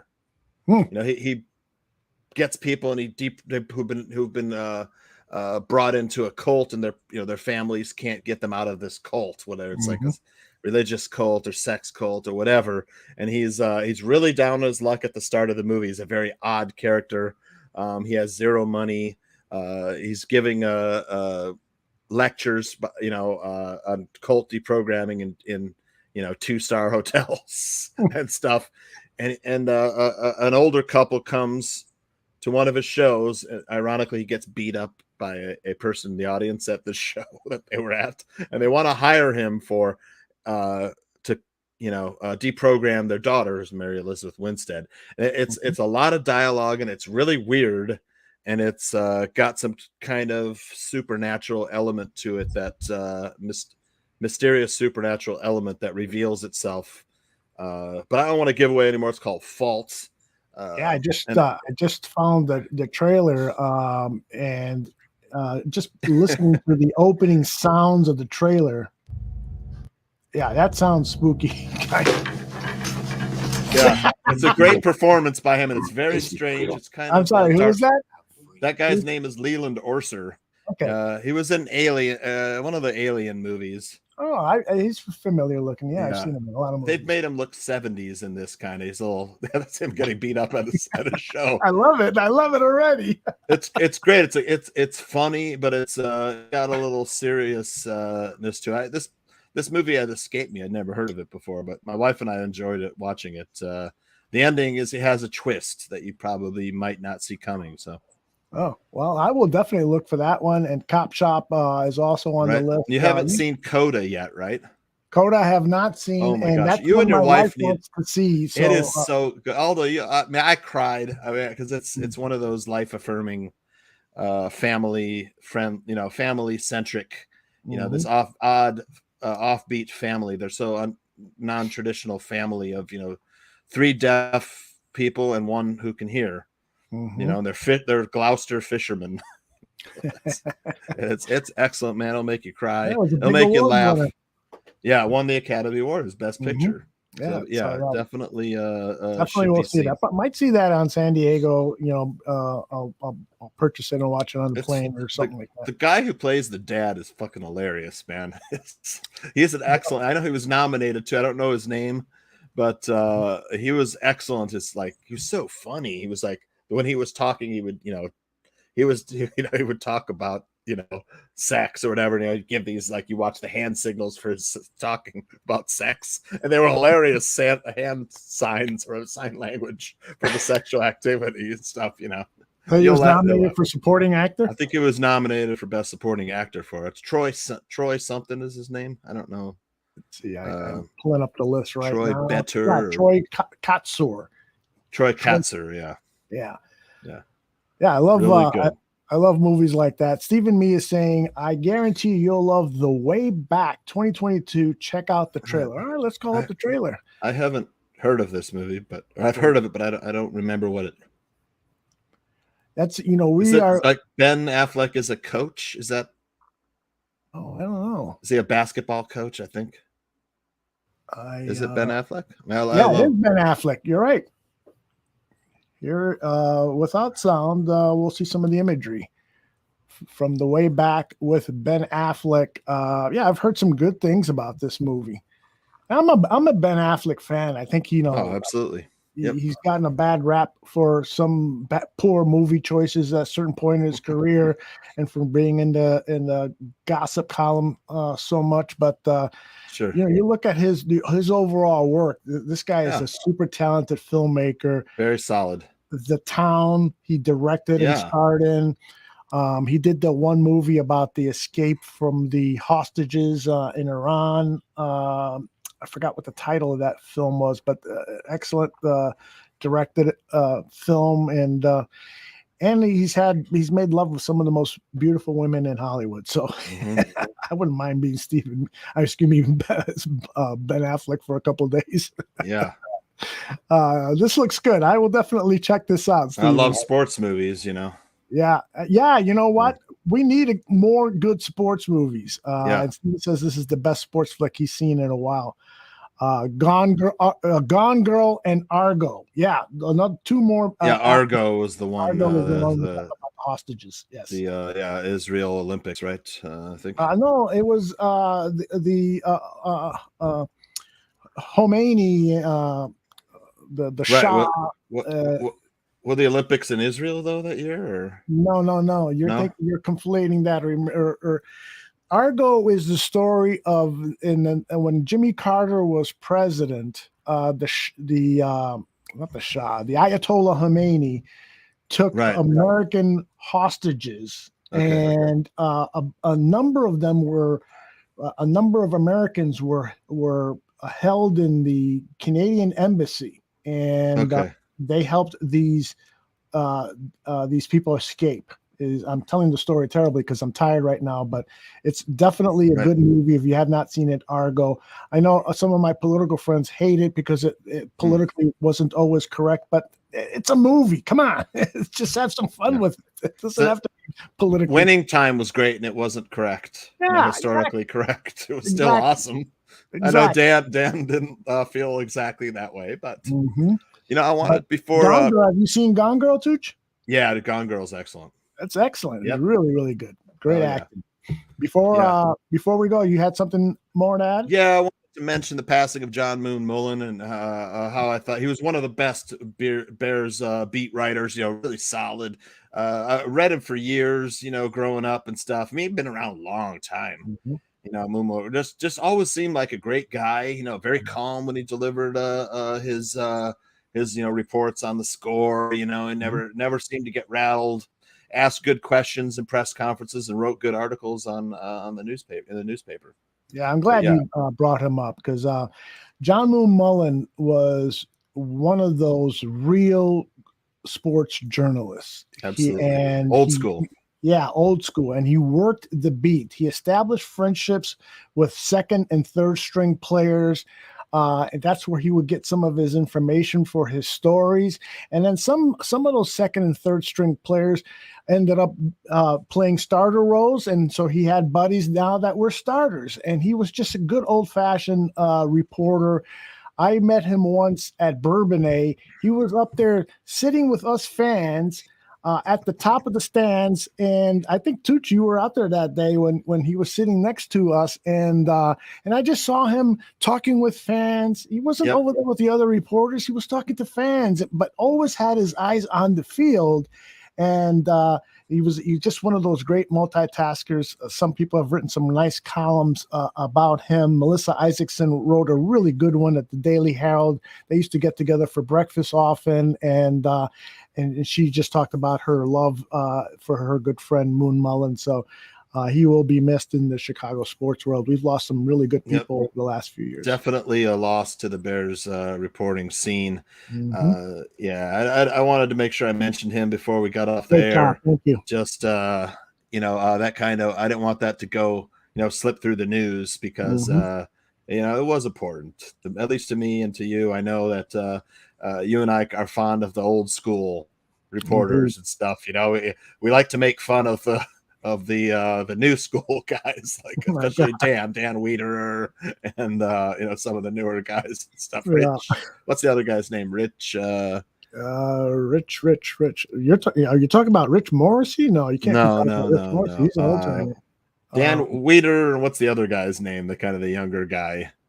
There's Adam Johns and. Adam Johns, I kind of like. He's pretty good. Yeah, I'm not a big fan of Adam. No, because he keeps burning us. He says, "Yeah, I'll be on your show." And he never shows up. Fuck that guy. I can't remember what is. God damn, it's like there's Dan Wiederer and there's another guy that's kind of around the same age as Dan Wiederer that kind of does the same shtick. They're kind of like negative Nancy's a little bit, See, I don't have that big of a problem with that. And it's weird because I was actually going to talk about this. Maybe we could talk about it next week when Dan's here, because Dan hates Dan Wiederer. Our Dan Aguire hates Dan Wiederer. I don't have that same feeling for Wiederer. I think Wiederer is just playing the journalist role. He's skeptical. It's his job to be skeptical. I keep seeing on social media Bears fans taking shots at the media because they're not fans, because they're not, saying, we're going to go 17-0. That's not their job. They're not employed by the Chicago Bears. They're employed as sports journalists for the newspaper or whatever organization they're in. So it's their job to ask questions and take an adversarial role. And I don't know. Now a blogger is different. Like Vinny Parisi, he blogs about the White Sox, and so he's always cheering on social media. That's his job. He takes that point of view. I'm a White Sox fan. I'm going to write about them, and that's totally cool. But Dan Wiederer, he's not paid to be a cheerleader for the Chicago Bears. He's paid to take a deep, hard look at what's going on with the organization. Sure. And he's just being honest sometimes when he says, I'm not too confident that this team can play well. Right. So, no, the guy, I did a Step Brothers graphic for, I think, Barroom. And it was Dan Wiederer and another guy. I think the other guy might have moved on. I can't remember his name, but there were two Bears beat reporters.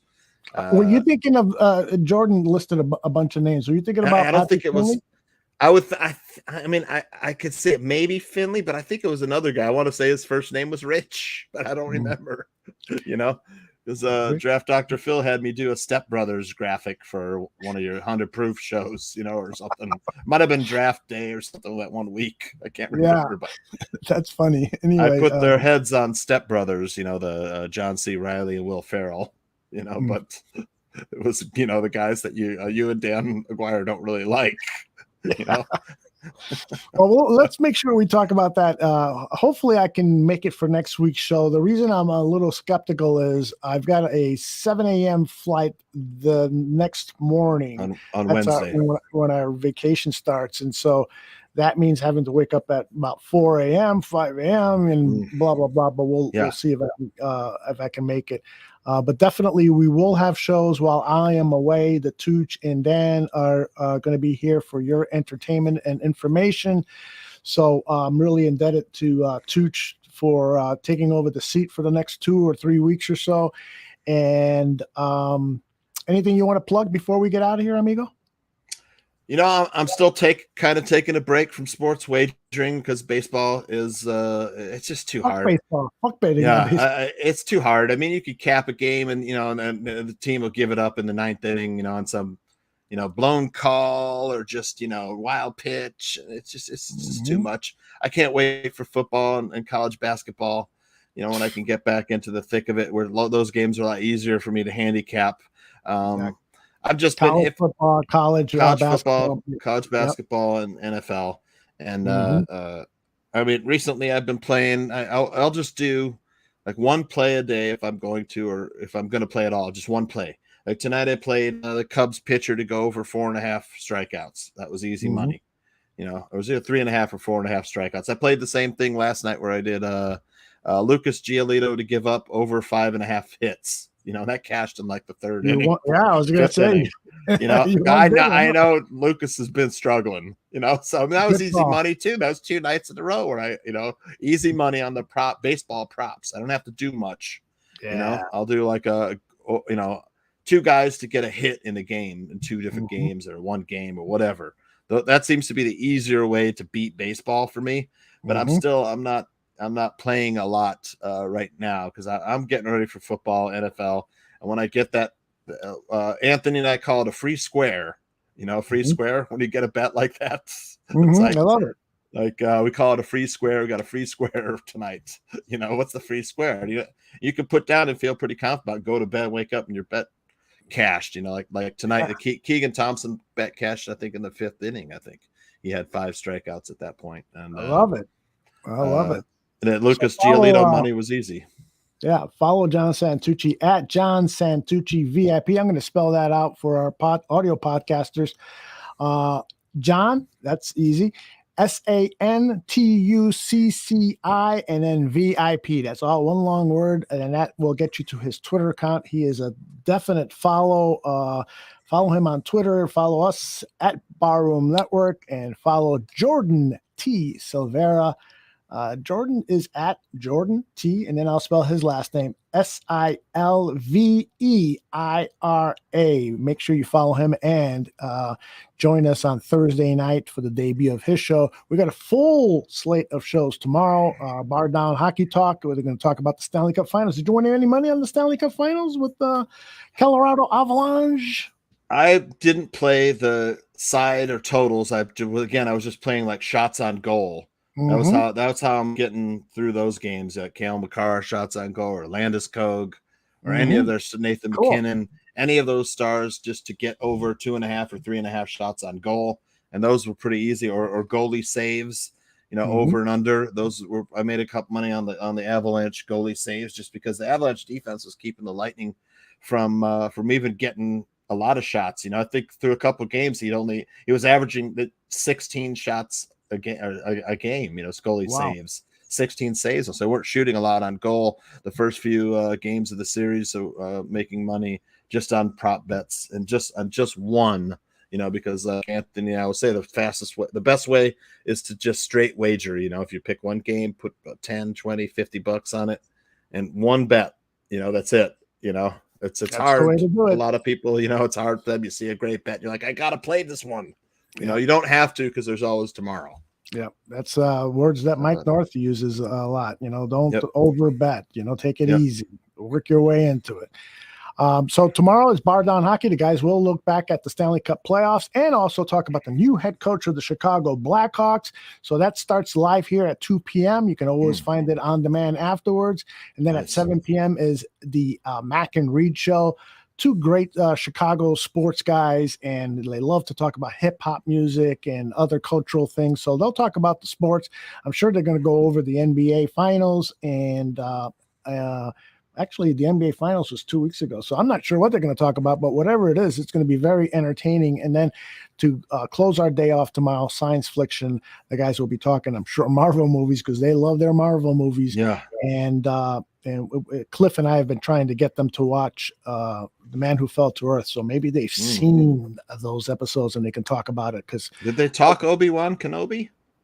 They did not. You know what? They're not. I think Salim is a big Star Wars fan, but I don't think Carl is. So, but yeah, someone in the chat room had mentioned how mediocre it was, and I'm kind of like, you know what, it didn't live up to the expectations, but I still enjoyed it. But I mean, could it have been a lot better? Yeah.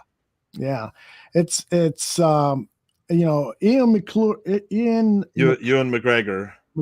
He's still playing Obi-Wan, right? Yep. And they brought back Hayden Christensen to play Darth Vader. Nice. So they did have the cast. They had Kumail Nanjiani, the Pakistani or Indian comedian. He provided some comic relief. And they had two kids that kind of resembled, Carrie Fisher and Mark Hamill. Oh, cool. As kids. And they brought back Jimmy Smits. They digitally altered him to be younger to play Leia's adopted father. But last episode was good of Kenobi. Sure. I mean, it was, but I mean, man, I was so hyped for this, but it was good.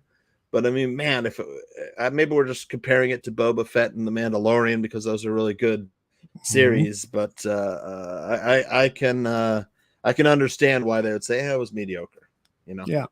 Well, I know the guys do want to talk about the Star Wars series and movies and stuff. They've got like an episode planned for that, and they've been talking about finding a guest that can talk. So I'm going to recommend you, since you're up to the speed on them.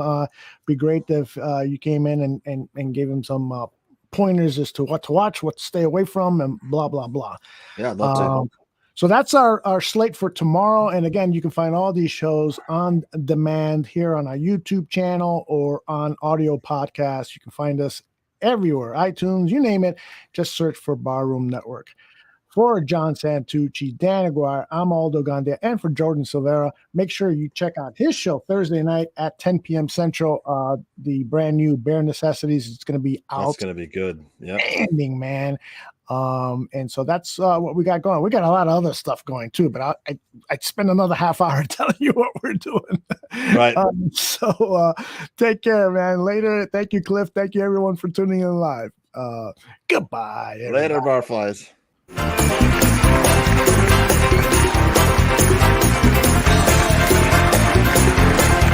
Thank you for listening to Dan and Aldo Bare Their Souls. Make sure you subscribe to the Barroom Network and you give us a rating on iTunes. Until next week, my name is Nomke. Bear down.